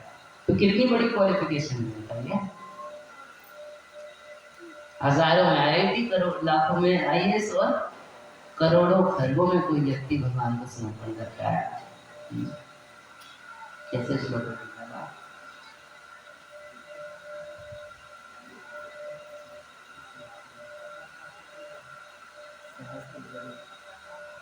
मनुष्य नाम सहस्रेषु कश्चित् यदि सिद्ध है, यत्तामपि सिद्धानाम कश्चित् माम वेति तत्ततः। स्वयं भगवान भगवद गीता में बोले कि मनुष्य नाम सहस्रेषु, हजारों हजारों मनुष्य में से कोई एक आधा व्यक्ति कश्चित् यतति सिद्ध है, सिद्धि के लिए, मुक्ति के लिए यत्न करता है, और ऐसे लाखों लाखों मुक्ति के लिए यत्न करने वालों में से कोई एक आध मुक्त हो पाता है, और ऐसे लाखों लाखों में से कोई एक आध व्यक्ति ही माम वेति, मेरे को समझ पाता है। तो कितना बड़ा क्वालिफिकेशन हुआ भगवान के शुद्ध भक्त का। हजारों में एक है, हजारों में एक है, लाखों में एक है, लाखों में एक है, करोड़ों खरबों में एक है, आप सारे के सारे लोग, है ना। आप लोग आज भगवान के बारे में श्रवण कर रहे हैं, श्रीमद् भागवतम सुन रहे हैं, इसका मतलब भगवान ने आपको चूज किया है।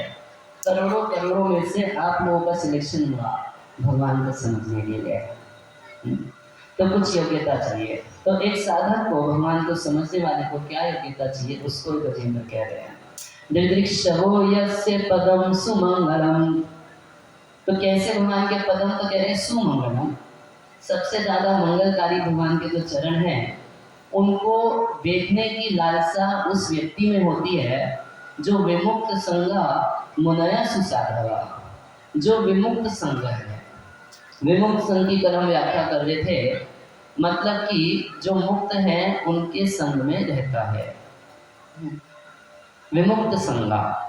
तो कई योग्यताएं बता रहे हैं, क्या क्या? एक तो विमुक्त संगा, दूसरा मुनय, तीसरा सुसाध, चौथा चरंती अलोक व्रतम अवरणम, और पांचवा बने, छठा भूतात्म भूता, और सातवां सूर्य। कह रहे 7 योग्यता भगवान के भक्त के अंदर होती है।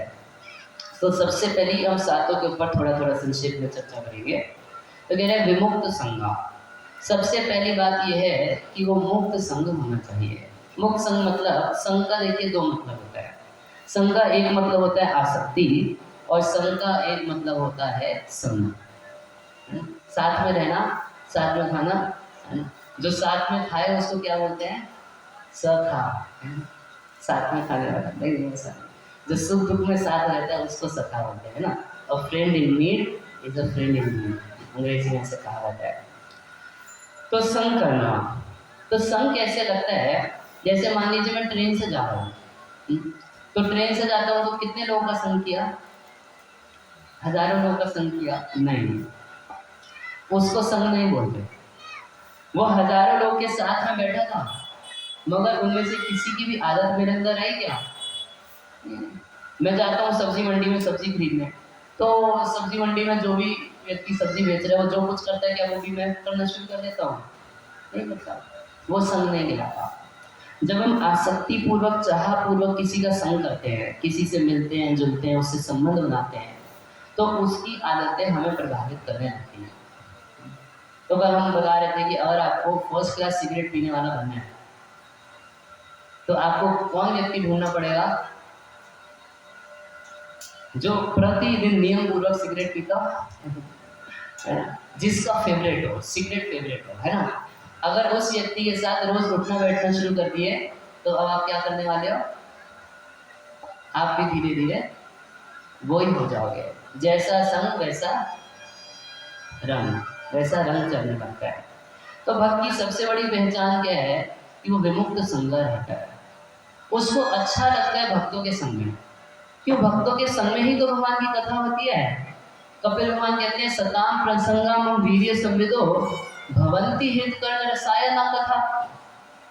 भाई देखिए, इस संसार में क्या होता है कि व्यापारी मिले, व्यापारी से तो करे व्यापार की बात। दो बिजनेसमैन मिलेंगे तो किस बारे में बात करेंगे? ट्रेड की सारी चर्चा सुनेंगे, इंपोर्ट एक्सपोर्ट, ये वो सब। रोगी मिले, रोगी से तो करे रोग की बात। दो बीमार लोग मिल जाते हैं, मेरे घुटने में दर्द है, मेरी कमर में दर्द है और मेरी आंखों से दिखना कम हो गया है, और घंटों यही बातें करते रहते हैं। होता नहीं होता है? तो व्यापारी मिले, व्यापारी से करे व्यापार की बात। रोगी मिले, रोगी से करे रोग की बात। योगी मिले, योगी से करे योग की बात। और भक्त मिले, भक्त से तो करे भगवान की बात। भगवान में सब इंक्लूडेड है। भगवान के साथ भक्त हमेशा रहेंगे, और भगवान और भक्त के बीच में जो व्यापार है उसको भक्ति कहते हैं। तो तीनों की बात करेगा, भगवान, भक्त और भक्ति। तो सताम प्रसंगम वीर्य संविदो भवंती हित कर्ण रसायन तथा। भगवान के भक्तों के संग में भगवान कह रहे हैं कि मेरे बारे में मेरे भक्त बात करते हैं। और जब भक्तों के संग में आप भगवान के बारे में सुनते हैं, कहते हैं, तो इससे क्या लाभ मिलता है कि भगवान की कथा टेस्टी लगने लगती है, अच्छी लगने लगती है। भवंती हित, हृदय के लिए एकदम रसायन जैसा जूस मिल जाता है, और कानों के लिए कितना सुंदर जूस है भगवान की कथा। अभी आप लोगों से कोई बहुत मेहनत का काम नहीं कराया जा रहा, कोई चक्की पिसवाई जा रही है, कोई मेहनत का काम नहीं है, कुछ नहीं है। आप लोग क्या कर रहे हैं? इन सब भक्तों के संग में केवल हरि कथा का श्रवण कर रहे हैं, और कानों के लिए, हृदय के लिए कितना रसायन है, सोचिए। जब हम कथा सुनना शुरू नहीं किए थे, उस समय हमारी क्या स्थिति थी, और अब हम कथा सुन रहे हैं 2-3 दिन से या पिछले 1 घंटे से, अब हमारे मन में क्या स्थिति है, हृदय की क्या स्थिति है, उसको देख लीजिए। तो कह रहे हैं कपिल भगवान की सताम प्रसंगम वीर्य संविदो भवंती हित कर्ण रसायन कथा। ये भक्तों के संग में सताम प्रसंगम वीर्य संविदो, मेरी कथाएं होती हैं, और ये मेरी कथाएं जो हैं ये क्या करती हैं, ये हृदय और कान को ऐसी रसायन मिलती है कि उससे व्यक्ति का सारा अनर्थ चला जाता है, और धीरे धीरे उसके अंदर श्रद्धा रति भक्ति अनुक्रमशति, धीरे धीरे सबसे पहले उसमें श्रद्धा उत्पन्न होती है। श्रद्धा का क्या मतलब है कि भगवान की भक्ति कितनी अच्छी चीज़ है, हम भी करेंगे, इसको श्रद्धा बोलते हैं। भगवान में श्रद्धा का मतलब ये नहीं होता कि गए मंदिर में मस्तक तो आप लोग झुकाते नहीं हैं, आप लोगों की कहने तो बहुत सारे लोग अभी भी बोल रहे हैं कि सर कटा सकते हैं, लेकिन आजकल लोगों ने आदत छोड़ दी है। अब सोचिए, भगवान रामचंद्र सुबह उठ के सबसे पहला काम क्या करते थे? माता पिता और गुरु को प्रणाम किया करते थे, उनके चरणों में अपना मस्तक रखते। कौन करते थे ऐसा? स्वयं राम जी करते थे, भगवान करते थे। तो अब आप एक और आश्चर्य सुनिए, है ना। तो इसीलिए गजन कह रहे हैं दुरत्या अनुक्रमण समाहतु। ये भगवान की लीला को समझना कितना मुश्किल काम है। वो भगवान है, उनसे ऊपर कोई नहीं है। ना मत परतरण्यं किंचित अस्ति धनंजया। ऐसे भगवान क्यों माता पिता और गुरु का पैर छूते थे, उनके चरणों में अपना मस्तक रखते थे? क्यों करते थे ऐसा? इसीलिए भागवत से भगवान को जानना पड़ेगा। मर्त्यावतारो इह मर्त्य शिक्षणम रक्षो वधाय न केवलम विदु। हनुमान जी कह रहे हैं भागवत के 5वें स्कंद में, कह रहे हैं कि मर्त्यावतारा इह मर्त्य शिक्षणम, भगवान एक मर्त्य व्यक्ति की तरह, एक साधारण मनुष्य की तरह इस संसार में आकर लीला करते हैं। तो क्या वो साधारण मनुष्य हो गए? कह रहे नहीं। और कह रहे कि ये भी उनका उद्देश्य नहीं कि वो रावण को मारना था। कह रहे रक्षो वधाय न केवलम विदु, अगर रावण को मारना ही होता भगवान को, तो वो तो सुनामी या कोरोना काफी था रावण जैसे लोगों को मारने के लिए, है ना? क्या उसके लिए साक्षात भगवान को आने की जरूरत है? नहीं। तो फिर सवाल उठता है कि भाई आते क्यों हैं? अगर राक्षसों को ऐसे ही तो बीमारी से खत्म कर सकते हैं, तो आखिर भगवान आके ये सब लीला करते क्यों हैं?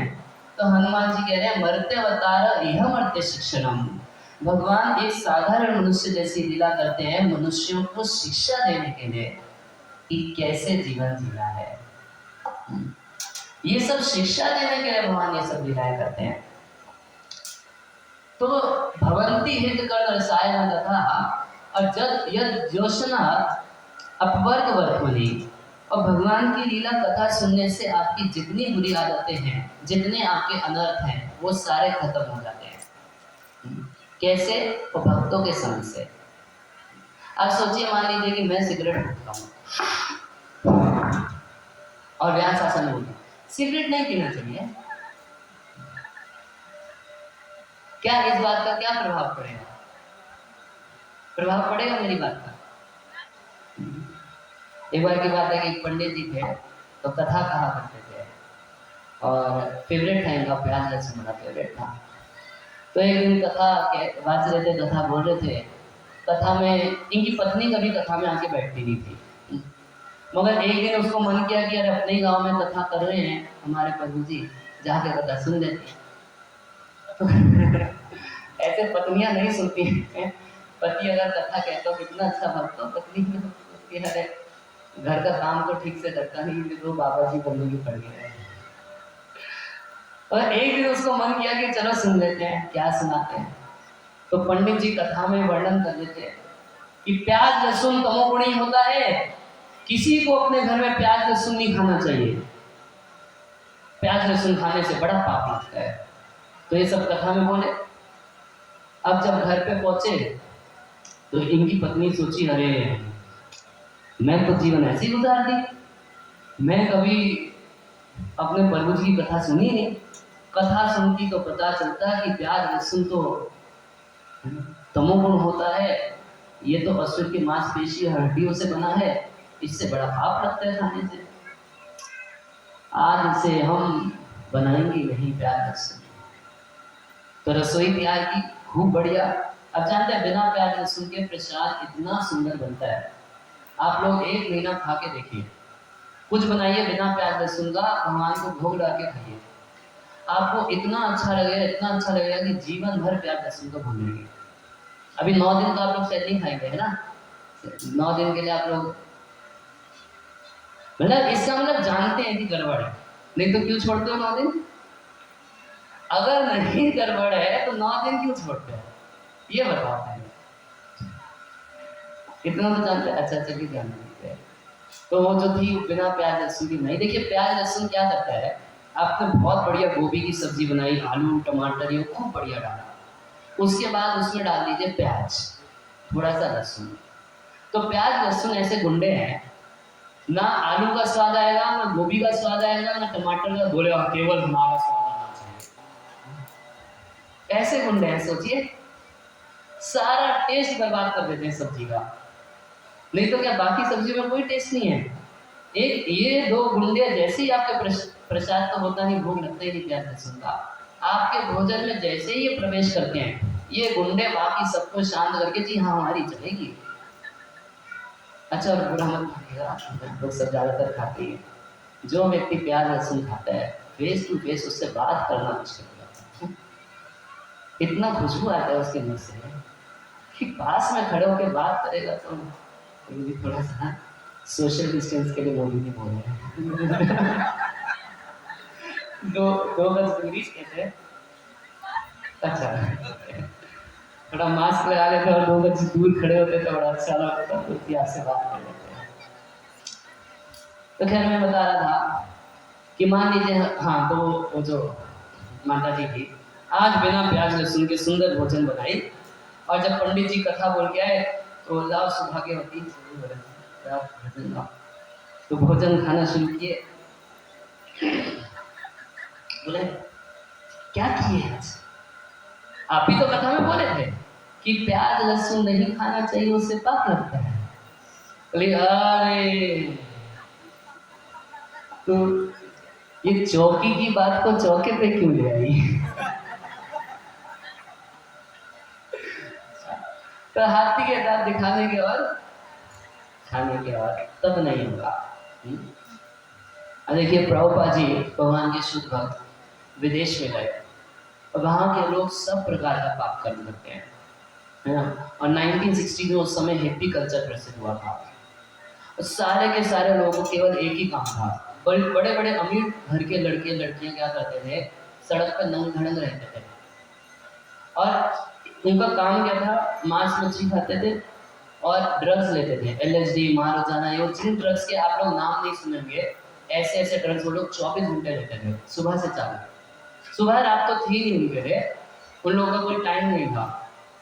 अवैध संग बनाना, शराब पीना, ड्रग्स लेना, सिगरेट फूकना, नंगे रहना, जुआ खेलना, ये सब करते थे।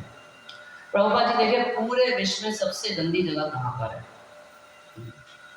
तो प्रभुपाद जी को एक गली पता चली 26 सेकंड में। उस गली, वो गली प्रसिद्ध थी, कोई सज्जन व्यक्ति वहां थूकने के लिए भी नहीं जाएगा। अच्छा, कोई सज्जन व्यक्ति अगर उस गली में जाएगा तो बाकी लोग बोलते उसको कि अरे वहां का है, जाना नहीं चाहते थे। प्रभुपाद जी बोले यहीं पर बैठ के दिखाऊंगा कि भगवान का नाम कितना शक्तिशाली है। अरे ठीक है, मिथिला में प्रचार करें, अयोध्या में प्रचार करें, वृंदावन क्या नाम प्रचार करेंगे? वहाँ के लोग तो, आप लोग तो पहले से थोड़े बहुत शुद्ध है ही ना। प्रभुपाद जी बोले कि सबसे गंदी जगह, सबसे ज्यादा पाप में लिप्त जो लोग हैं, वहां जाके मैं दिखाता हूँ कि भगवान कितना पवित्र कर सकते हैं। लोग विश्वास नहीं करते ना, सोचते हैं 2 अक्षर का नाम क्या करेगा, रा और म, कृष्ण क्या करेगा, है ना। प्रभुपाद जी बोले वहीं दिखाते हैं, चलिए। तो वहां पर एक वृक्ष है टॉमसन स्क्वायर पार्क में, उस वृक्ष के नीचे प्रभुपाद जी बैठे और भगवान के नाम का कीर्तन गाना शुरू किया। हरे कृष्णा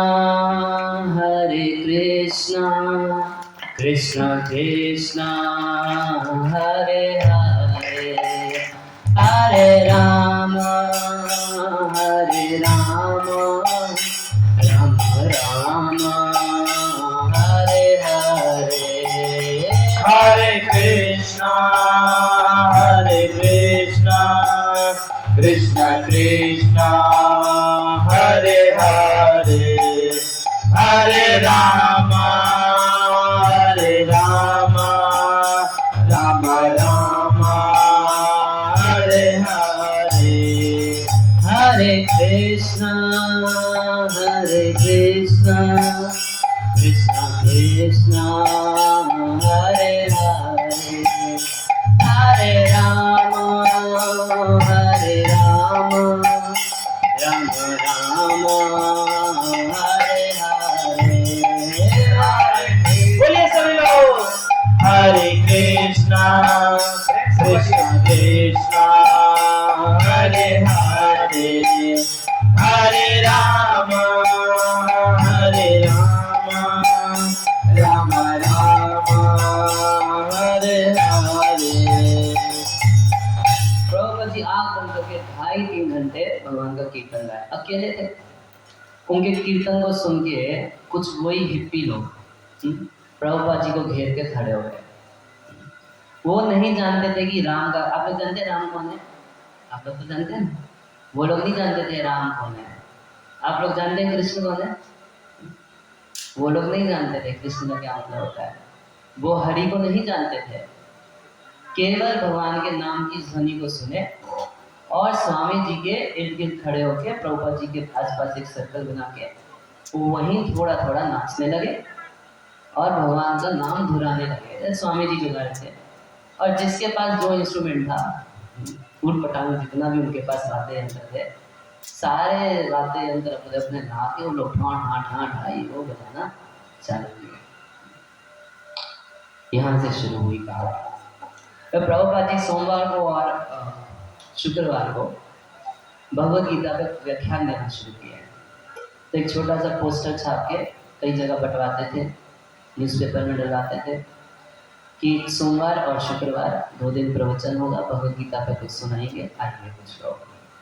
तो कुछ लोग सुनने आते थे और वह देशी लोग खूब रजोगुण में तमोगुण में, भगवान की कथा में उनको क्या अच्छा लगेगा, है ना। ज़्यादा रजोगुण तमोगुण होता है तो हरी कथा नहीं सुहाती है। तो प्रभुपाद जी क्या करते थे, अपने हाथ से गुलाब जामुन बना लेते थे और गुलाब जामुन को ठाकुर जी को भोग लगा के वो 2 ड्रम भर के बड़े बड़े गुलाब जामुन रख देते थे गेट पे। क्लास सुनोगे तो गुलाब जामुन मिलेगा प्रसाद। वो कितने विदेशी लोग उस गुलाब जामुन के चक्कर में आते थे। स्वामी जी की बात तो आधी समझ में आती थी, आधी नहीं समझ में आती थी। तो कुछ लोग तो इसलिए सुनते थे कि कुछ बता रहे हैं बहुत अच्छा, कुछ वैदिक ज्ञान दे रहे हैं, कुछ भारत से आके बहुत अच्छा ज्ञान दे रहे हैं, सुनना चाहिए। समझ में आती थी नहीं, और कुछ लोग प्रसाद के चक्कर में आते थे मगर सुनते थे। और केवल प्रभुपाद जी के मुख से हरि कथा सुनने से ऐसा प्रभाव पड़ा कि धीरे धीरे उनका चित्त जो है वो शुद्ध होने लगा। तो एक दिन प्रभुपाद जी से पूछे, स्वामी जी आपसे जुड़ने के लिए कोई नियम कानून भी है क्या? प्रभुपाद जी बोले, मैं इसी दिन का इंतजार कर रहा था। प्रभुपाद जी का जो कीर्तन था वो किसी के मनोरंजन के लिए नहीं था। प्रभुपाद जी का कीर्तन बहुत करुणा की भावना से भरा हुआ था। वो कीर्तन के पीछे जो उनका इंटेंशन था, जो उनका भाव था, क्या भाव था कि ये भगवान का नाम कीर्तन इन लोगों को पवित्र करते हैं। तो मनोरंजन के लिए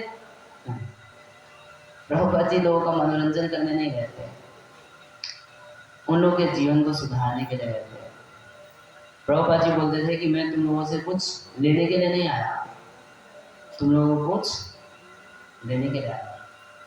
और रियल में प्रभुपाद जी धोखा नहीं दे रहे थे, प्रभुपाद जी इसी के लिए गए थे विदेश। तो इस तरीके से वो एक दिन पूछे कि स्वामी जी आपसे जुड़ने का कोई नियम है क्या? तो प्रभुपाद जी बोले, हाँ इसी दिन का इंतजार कर रहा था। तब बताया कि ये माला लो और भगवान के नाम का जप करो। तो वास्तव में भगवान के नाम के जप का क्या नियम है? भगवान के नाम के जप का नियम है कि 1 लाख नाम रोज जप करना चाहिए। जो व्यक्ति 1 लाख नाम रोज नहीं लेता वो पतित माना जाता है। इसका मतलब उसकी चेतना बहुत नीची है, प्योर नहीं है, पवित्रता नहीं है, उसके अंदर बहुत मेटीरियलिज्म है, बहुत भौतिकतावाद है उसके हृदय के अंदर, बहुत सांसारिक चिंताओं से उसका मन घिरा हुआ है, इसलिए वो भगवान के नाम का जप नहीं कर पाता। तो शास्त्र का नियम है 1 लाख नाम का रोज जप करना चाहिए। 1 लाख नाम मतलब है हरे कृष्ण मंदिर का 64 माला का। प्रभुपाद जी बोले 64 माला जप करो, ये प्रभुपाद जी खुद किया करते थे। तो वो लोग कोशिश किए, 4-5 दिन बाद आए, फिर स्वामी जी बहुत हैवी हो गया, नहीं हो रहा है। तो प्रभुपाद जी बोले ठीक है आधा कर देते हैं, 32 माला करोगे? ट्राई करते हैं स्वामी जी। वो उन लोगों के अंदर सबसे बड़ी योग्यता जानते क्या थी? मना नहीं करते थे। ऐसा नहीं करते थे कि स्वामी जी ने कुछ बोला और मना कर दिया, अरे नहीं ये तो संभव ही नहीं है, इम्पॉसिबल। नहीं, स्वामी जी कह रहे हैं तो हम कोशिश करेंगे, नहीं होगा तो बताएंगे उनको कि क्या प्रॉब्लम है। तो 32 माला की कोशिश की है। तो विदेश के लोगों का मन बहुत चंचल होता है, 32 माला भी नहीं कर पाए। अरे स्वामी जी बहुत हैवी है, नहीं हो रहा। और प्रभुपाद जी बोले एटलीस्ट 16 राउंड, इससे कम नहीं। 16 माला जब करना ही पड़ेगा, इससे कम नहीं किया जा सकता। तो अब देखिए वो विदेश के लोग भी कितने ऐसे भक्त हैं। अगर आज आप रशिया में चले जाएंगे, रशिया में कम से कम 2.5 लाख भक्त है। और मैं देखा रशिया के भक्त लोग जो हैं वो रात में 1:30-2 बजे उठ जाते हैं। सुबह जब हम लोग उठते हैं उतने समय तक तो 32 माला जप करके बैठे होते हैं। वो इतना सीरियसली लिए भगवान की भक्ति को और क्योंकि सीरियसली लिए इसलिए उनके अंदर दिखाई पड़ा कि चेंज आया, उनके अंदर बदलाव आया, उनकी सारी आदतें छूट गई। तब पूछे वो लोग, और पूछे स्वामी जी और भी कोई नियम है? इस दिन का इंतजार था कि तुम फिर से एक बार पूछो। तो क्या नियम है? 4 नियम है प्रभुपाद जी। मांस नहीं, कोई मांसाहार नहीं, जुआ नहीं, अवैध संग नहीं और नशा नहीं। ये 4 नियम जो है ये व्यक्ति को मनुष्य बनाता है। ये 4 नियम पालन ना करने वाला व्यक्ति पशु कहलाता है। धर्म विहीन पशु भी समाना। शास्त्र में कहा गया है कि जिसके कोई धर्म के सिद्धांत नहीं है वो व्यक्ति कुत्ते बिल्ली की तरह है। प्रभुपाद जी लंदन में गए तो एक बार प्रभुपाद जी से पूछा गया कि स्वामी जी आपको लंदन कैसा लग रहा है? तो प्रभुपाद जी बोले कि कुत्ते बिल्ली की सभ्यता है। आप में से किसी की हिम्मत पड़ेगी किसी की देश में जाके ये बात बोलने की? बोले तुम लोग चमड़े से आगे कुछ सोचते ही नहीं हो। तो जब केवल तुम्हारा ध्यान चमड़े में लगा है तो तुमको चमाड़ नहीं बोले तो क्या बोले? जो व्यक्ति हमेशा चमड़े के बारे में सोच रहे हैं, काला चमड़ा, गोरा चमड़ा, स्त्री चमड़ा, पुरुष चमड़ा, चमड़ा खाऊंगा, चमड़ा घूमूंगा, मैं ये चमड़ा हूं, तो व्यक्ति को आप क्या बोलेंगे? चमाड़ बोलना पड़ेगा। जो व्यक्ति ब्रह्म के बारे में सोचेगा, निरंतर पर ब्रह्म भगवान श्री कृष्ण का चिंतन, उनकी सेवा करेगा, उसको क्या बोलेंगे? उसको ब्राह्मण बोलेंगे। जो ब्रह्म का चिंतन, ब्रह्म की सेवा, ब्रह्म के काम में लगा है वो ब्राह्मण। और जो दिन रात केवल चमड़े के पोषण में लगा है उसको चमाड़ बोलेंगे। तो प्रभुपाद जी बहुत साफ बोला करते थे, है ना? कि वो किसी को धोखा देने गए नहीं तो किसी से डरने की क्या जरूरत है? सीधी बात, नो बकवास। तो विमुक्त संगा मुनय सुसाधव। विमुक्त संगा, जब भगवान के भक्त होते हैं कि प्रभुपाद जी गए तो उन लोगों के संग ने प्रभुपाद जी पे प्रभाव नहीं डाला। और भी अनेक स्वामी ऐसे हुए जो गए थे, वो लोग जाते थे तो उन लोगों की तरह पैंट शर्ट कोट पहनने लगते थे, उन लोगों की तरह थोड़ा सा शराब भी पीने लगते थे। ये विदेशी लोग खूब प्रचार करते हैं, शराब नहीं पिएंगे तो आप ठंड से मर जाएंगे, ऐसे ऐसे प्रचार करते हैं। प्रभुपाद जी उन लोगों से प्रभावित नहीं हुए, मगर प्रभुपाद जी उन सबको बदल दिए। कितने विदेशी लोग आपको धोती कुर्ते में दिखाई देंगे, और कितनी विदेशी माताएं आपको साड़ी पहनी हुई दिखाई देंगी। आप लोग फटी हुई जीन्स पहनना चाहते हैं और विदेशी लोग सारे साड़ी पहनना चाहते हैं। किसने ये चमत्कार किया? ये है चमत्कार या नहीं है? चमत्कार। एवं प्रभुपाद जी से पूछा कि स्वामी जी आप कोई चमत्कार दिखा सकते हैं? आपने क्या चमत्कार दिखाया है बताइए।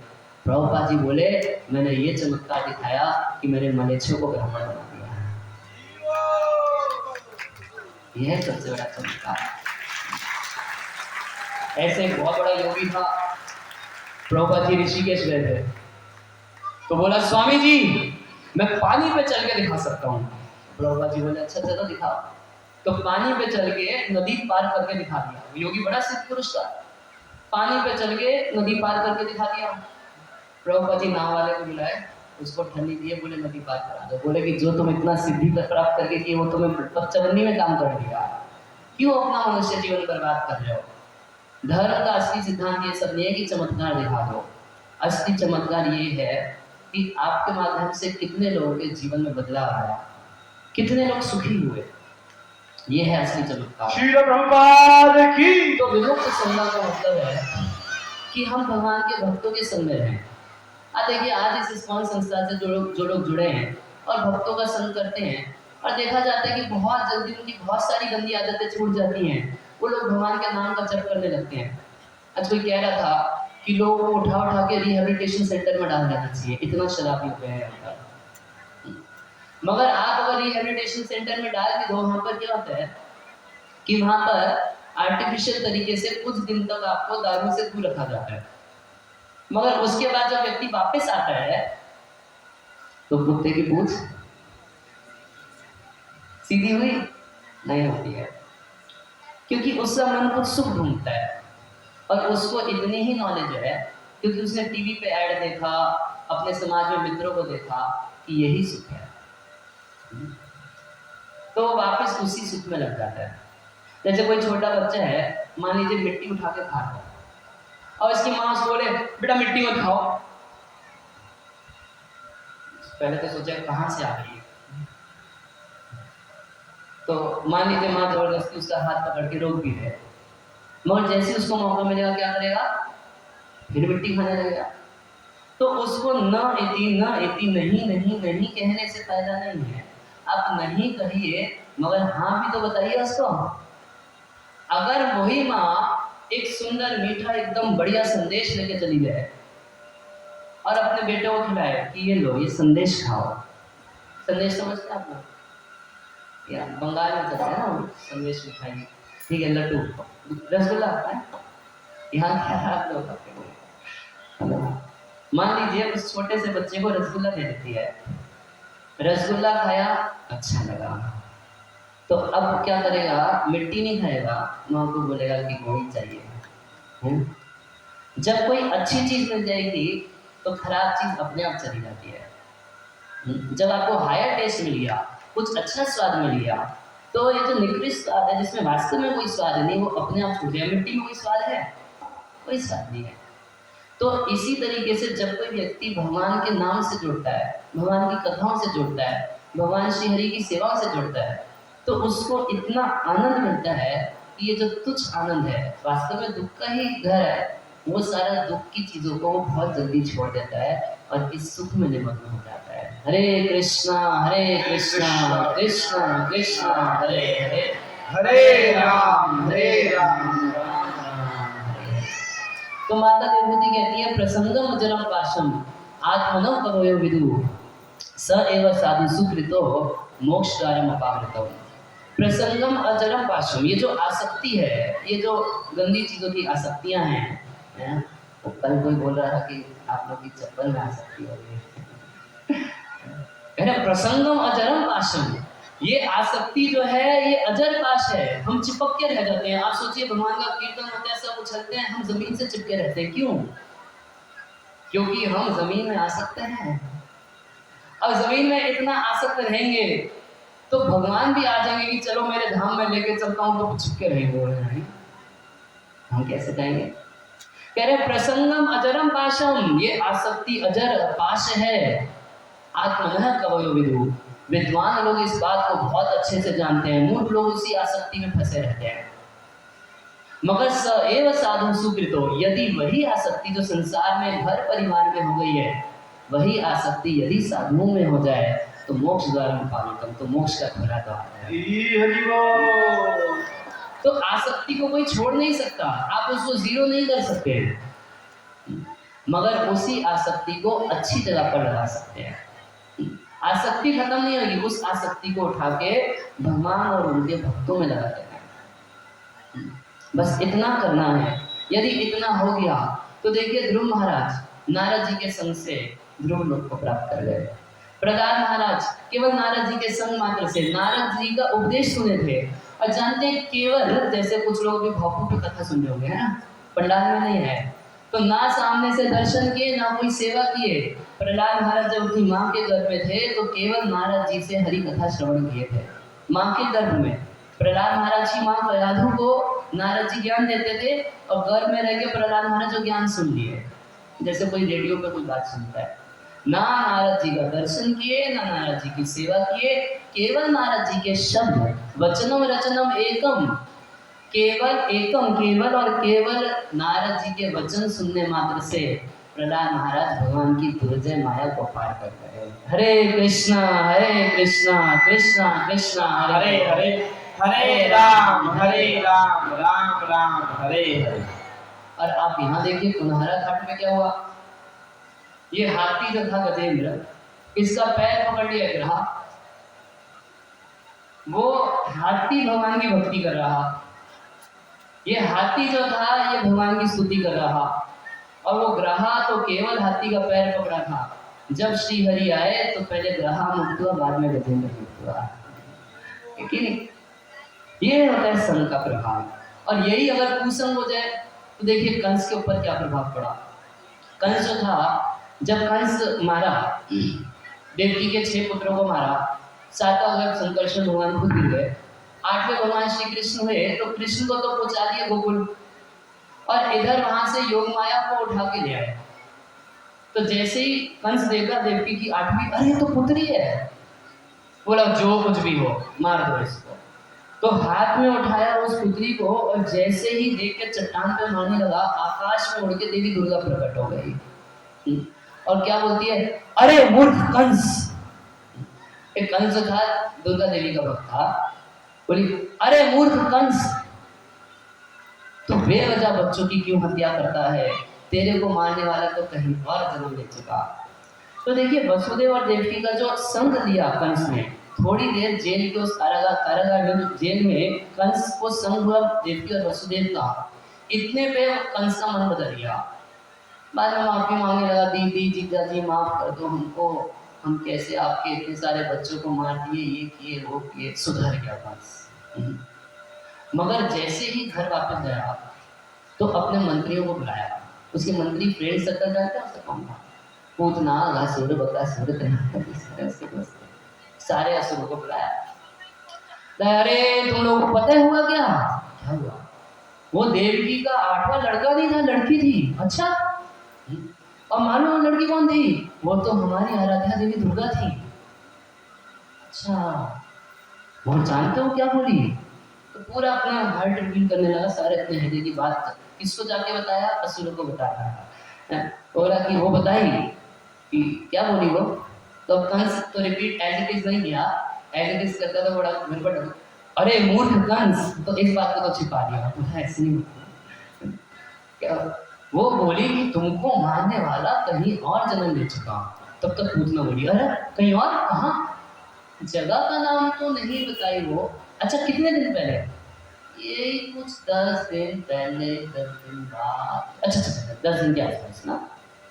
तो सारा पूतना तुरंत हाथ पकड़ ली, बोली कि कंस महाराज, ये चिल्ड्रन किलिंग कमीशन का हेड मेरे को बना दीजिए, ब्रज में जितने बच्चे हैं सबको मैं मार दूंगी, 10 दिन पहले 10 दिन बाद ही वो सबको मार दूंगी। और कंस के पास उसके मंत्री लोग आके उसको भड़काते थे, अरे देवता तुम्हारा क्या बिगाड़ सकते हैं, कंस तुम इतना टेंशन क्यों लेते हो, है ना, वो लोग इंद्र आदि तो तुमसे इतना डरते हैं, तुम बिल्कुल टेंशन मत लो देवताओं की। और ये ग्वाले वगैरह क्या करेंगे, और वो विष्णु, अरे विष्णु तो इतना डरपोक है कि सबके हृदय में जाके छिप गया है, तुम्हारे आगे आएगी। और जितना चढ़ाते थे कंस के मंत्री, कंस चढ़ रहा, अरे सही बोलते हो, हमारी कौन टक्कर कर सकता है। तो थोड़ा सा दूषित संग कंस को बर्बाद कर दिया, थोड़ा सा दूषित संग, थोड़ी सी गलत आसक्ति धृतराष्ट्र की। धृतराष्ट्र को जब कोई समझाता था कि धृतराष्ट्र तुम बहुत गलत कर रहे हो, तो धृतराष्ट्र बोलता है, महाभारत में लिखा गया है, बोलता है मैं जानता हूँ कि मेरा बेटा गलत है, मैं जानता हूँ कि दुर्योधन की सारी नीतियां गलत हैं, मगर मैं क्या करूं, जान के भी मैं मजबूर हूं, मेरी आसक्ति है मेरे बेटे में, मैं उसी के अनुसार चलूंगा। तो ये सांसारिक आसक्ति क्या करती है व्यक्ति को, जब हम गलत संग में पड़ जाते हैं तो गलत संग व्यक्ति को बर्बाद कर देता है, बहुत डेंजर है, बहुत बड़ा डेंजर है गलत संग करना। भगवान राम की सेना में 2 वानर हुए थे, एक का नाम था विवेक और एक का नाम था मेन। तो आप जानते हैं इतने पराक्रमी थे कि जब युद्ध होता था तो नारे लगते थे, बोलो प्रभु श्री रामचंद्र की, बोलो लक्ष्मण जी की जय, बोलो हनुमान जी की जय हो, बोलो अंगद की जय, बोलो सुग्रीव की जय, बोलो त्रिवेद की जय, बोलो महेंद्र की जय।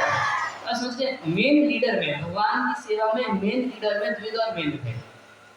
तो होता क्या था, लक्ष्मण जी को बहुत छोटी छोटी बात पे गुस्सा आता था। छोटी बात पे गुस्सा मतलब जब लक्ष्मण जी देखते थे कि राम जी की सेवा में कुछ गड़बड़ हो रही है, तिलमिला उठते थे। तो जब लक्ष्मण जी देखे जनक जी की सभा में जब सीता का स्वयंवर हो रहा, तो सारे लोग आते, इवन रावण भी वहां पर आया था, वो धनुष को उठाने की कोशिश की, कोई नहीं उठा पाया। तो जनक महाराज बोल दिए, लगता है इस सभा में कोई वीर नहीं है। तिलमिला उठे लक्ष्मण जी, जनक, जिस सभा में प्रभु श्री रामचंद्र बैठे हैं, रघुकुल तिलक श्री रामचंद्र जिस सभा में, उस सभा में तुम ऐसी बात करते हैं, तुझे लज्जा नहीं आती? एकदम लक्ष्मण जी गुस्से में, और राम जी भी तुरंत लक्ष्मण जी को इशारा किया, और लक्ष्मण जिस सभा में बड़े बैठे हो तुम कैसे बात करते, शर्म नहीं आती, चले बैठ जाओ। लक्ष्मण जी को बड़ा गुस्सा था, ये जनक ऐसे कैसे बोल सकता है।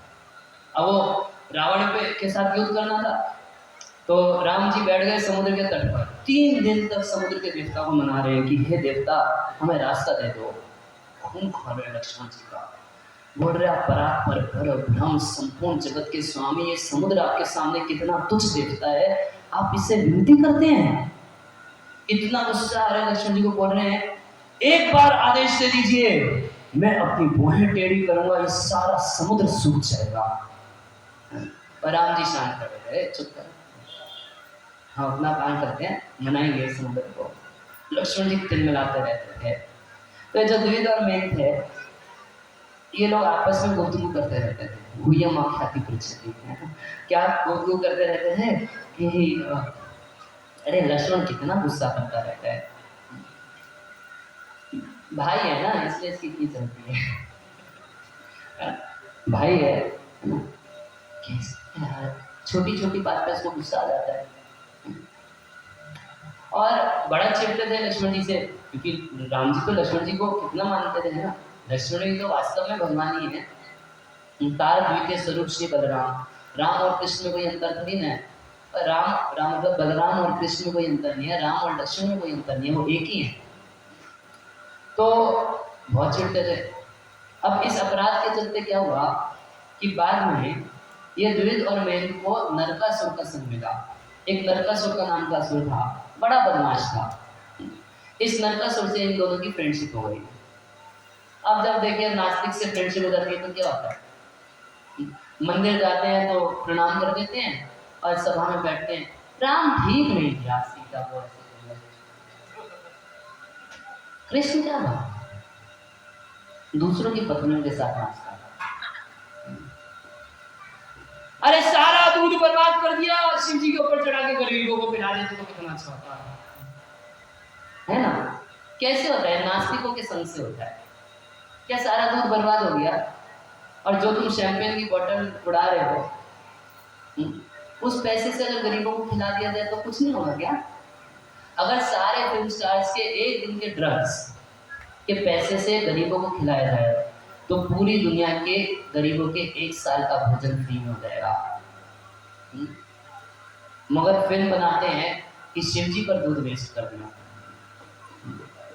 ऐसे भी दूध तो मिलता है, एक पैकेट में सारा केमिकल ही तो है, थोड़ा सा केमिकल आपने शिव जी को देते तुमको इतना आनंद है, और तुम कितना पैसा वेस्ट कर रहे हो। करोड़ों करोड़ों की फिल्में बनाते हैं केवल सनातन धर्म की निंदा करने के लिए। क्या उद्देश्य है उनका, यही उद्देश्य है ना, क्या दूसरा कोई उद्देश्य है। और बिना सर पैर की बातें करेंगे। तो अब नरकासुर के संग में पड़े द्विविद में एक नंबर के बदमाश बन गए। तो जब भगवान कृष्ण बलराम रासलीला कर रहे थे तो उस समय ये द्विविद और मैन वहां पर आए और क्या किए कि गोपियों को छेड़ रहे, बंदर के रूप में थे और उनको अपना अंग दिखाते, गलत तरीके से व्यवहार करते, सब कुछ बड़ा बदमाशी कर रहे थे। तो ऐसा हुआ कि स्वयं भगवान ने इन द्विविद और मैन का वध किया। तो सोचिए एक दिन की बात थी जब राम जी की सेना में द्विविद और मैन का नारा लगता था, बोला द्विविद महाराज की, ऐसे इससे भी ज्यादा नारा लगता था। वहां तो लाखों लाखों बंदर थे, यहाँ कितने मनुष्य हैं, वहां इतने सारे वानर थे, सारे मिलके नारा लगाते थे द्विविद महाराज की जय, मैन महाराज की जय। मगर गलत संग में फंसने से ऐसा हाल हुआ उनका कि स्वयं कृष्ण अपने हाथों से द्विविद और मैन का वध किए। तो इसीलिए कहा है संतों के संग लाग रे तेरी अच्छी बनेगी, संतन के संग लाग रे तेरी अच्छी बनेगी, संतन तेरी अच्छी बनेगी, ओ संतन के संग लाग रे तेरी अच्छी बनेगी, संग में लाग रे तेरी अच्छी बनेगी, अच्छी बनेगी तेरी किस किस्मत जगेगी, अच्छी बनेगी तेरी किस्मत जगेगी, अच्छी बनेगी तेरी किस्मत जगेगी, अच्छी बनेगी तेरी किस्मत जगेगी। होए तेरो बड़ो भाग रे, ओ तेरी अच्छी बनेगी, तेरो बड़ो भाग तेरी अच्छी बनेगी, अच्छी बनेगी तेरी किस्मत जगेगी, अच्छी बनेगी तेरी किस्मत जगेगी, ताली बजाने से किस्मत खुलेगी, ताली बजाने से किस्मत खुलेगी, संतन के संग लाग रे, ओ तेरी अच्छी बनेगी, संग लाग रे, तेरी अच्छी बनेगी, संतन संग करी पुण्य कमाई, पुण्य कमाई, संतन संग करी पुण्य कमाई, संतन संग करी पुण्य कमाई, संतन संग करी पुण्य कमाई, संतन संग करी पुण्य कमाई, राम शरण अनुराग रे, तेरी अच्छी बनेगी, राम शरण अनुराग रे, तेरी अच्छी बनेगी, अच्छी बनेगी किस्मत जगेगी, अच्छी बनेगी तेरी किस्मत जगेगी, और तेरो बड़ो भाग रे, ओ तेरी अच्छी बनेगी, बड़ो भाग रे, तेरी अच्छी बनेगी, ध्रुव जी की बन गई प्रहलाद की बन गई, ध्रुव जी की बन गई प्रहलाद की बन गई, ध्रुव जी की बन गई प्रहलाद की बन गई, ध्रुव जी की बन गई प्रहलाद की बन गई, ध्रुव जी की बन गई प्रहलाद की बन गई, ध्रुव जी की बन गई प्रहलाद की बन गई। हरि सुमिरन में सबको हरि सुमिरन में लगना है, हरि सुमिरन में लागे रे, तेरे अच्छे बनेंगे,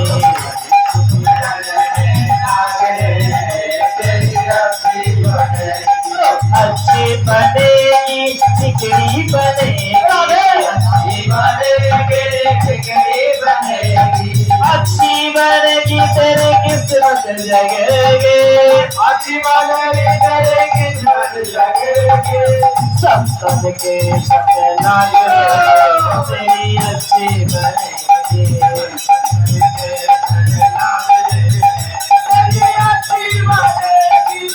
काका से तो है हंस करे गो, काका से तो है हंस करे गो, एक कौवे का बच्चा, एक कौवे की झुंड में एक हंस का बच्चा उड़ रहा था, तब तक एक हंस देखा कि अरे मेरे जाति का एक कौवे के साथ क्या कर रहा है, तब हंस गया, बोला कि चलो मेरे साथ, फिर भी हंस का बच्चा बोला नहीं महाराज मैं कौवा हूँ, लेकिन उसको ले जाकर निर्मल सरोवर में नहवाया, तब अपने आप को पहचान पाया कि नहीं मैं कौवा नहीं मैं हंस हूँ।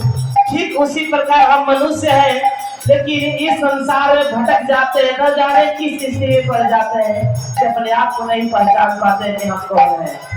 राधा से तो है हंस करे गो, राधा से तो है हंस करे गो, राधा से तो है हंस करे गो, राधा से तो है हंस करे गो, मिट जाए गुरु के तागे, ओ तेरी अच्छी बनेगी, मिट जाए तागे, तेरी अच्छी बनेगी, सत्संग के संग लाग रे, तेरी अच्छी बनेगी,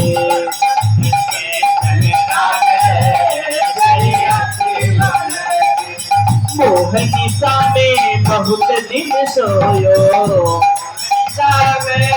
बहुत दिन सोयो, मोहनी सा में बहुत दिन सोयो, मोहनी सा में बहुत दिन सोयो, मोहनी सा में बहुत दिन सोयो, मोहनी सा में बहुत दिन सोयो,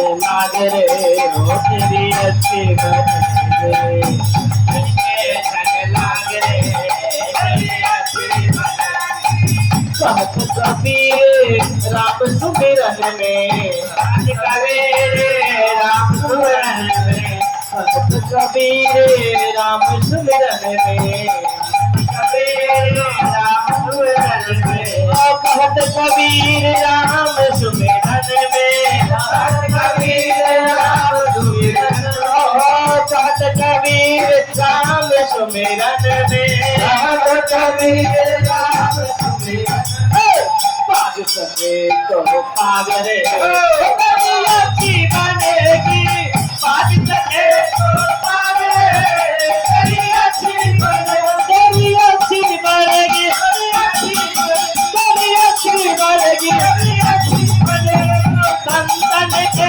संग लागे तेरी अच्छी बनेगी संतन के संग लागे तेरी अच्छी बनेगी तेरी अच्छी बनेगी तेरी अच्छी बनेगी तेरी अच्छी बनेगी तेरी अच्छी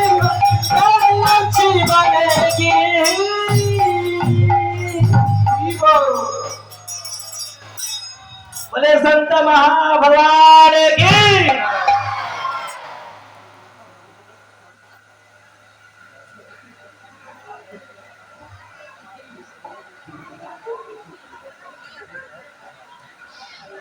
बोले हरे कृष्णा, जोर से बोलिए हरे कृष्णा हरे कृष्णा कृष्णा कृष्णा कृष्ण कृष्ण हरे हरे हरे हरे हरे राम हरे राम हरे राम हरे राम राम राम राम राम हरे हरे। हरे तो जब हम भगवान का नाम लेते हैं तो हम भगवान का संग करते हैं, सीधा डायरेक्ट भगवान राम का संग करते हैं, भगवान कृष्ण का संग करते हैं। तो प्रभुपाद जी कहा करते थे कि मैंने ये इतनी बड़ी संस्था बनाई, अंतर्राष्ट्रीय श्री कृष्ण भावनामृत संघ। ये सभी लोगों को एक अपॉर्चुनिटी देने के लिए, उनको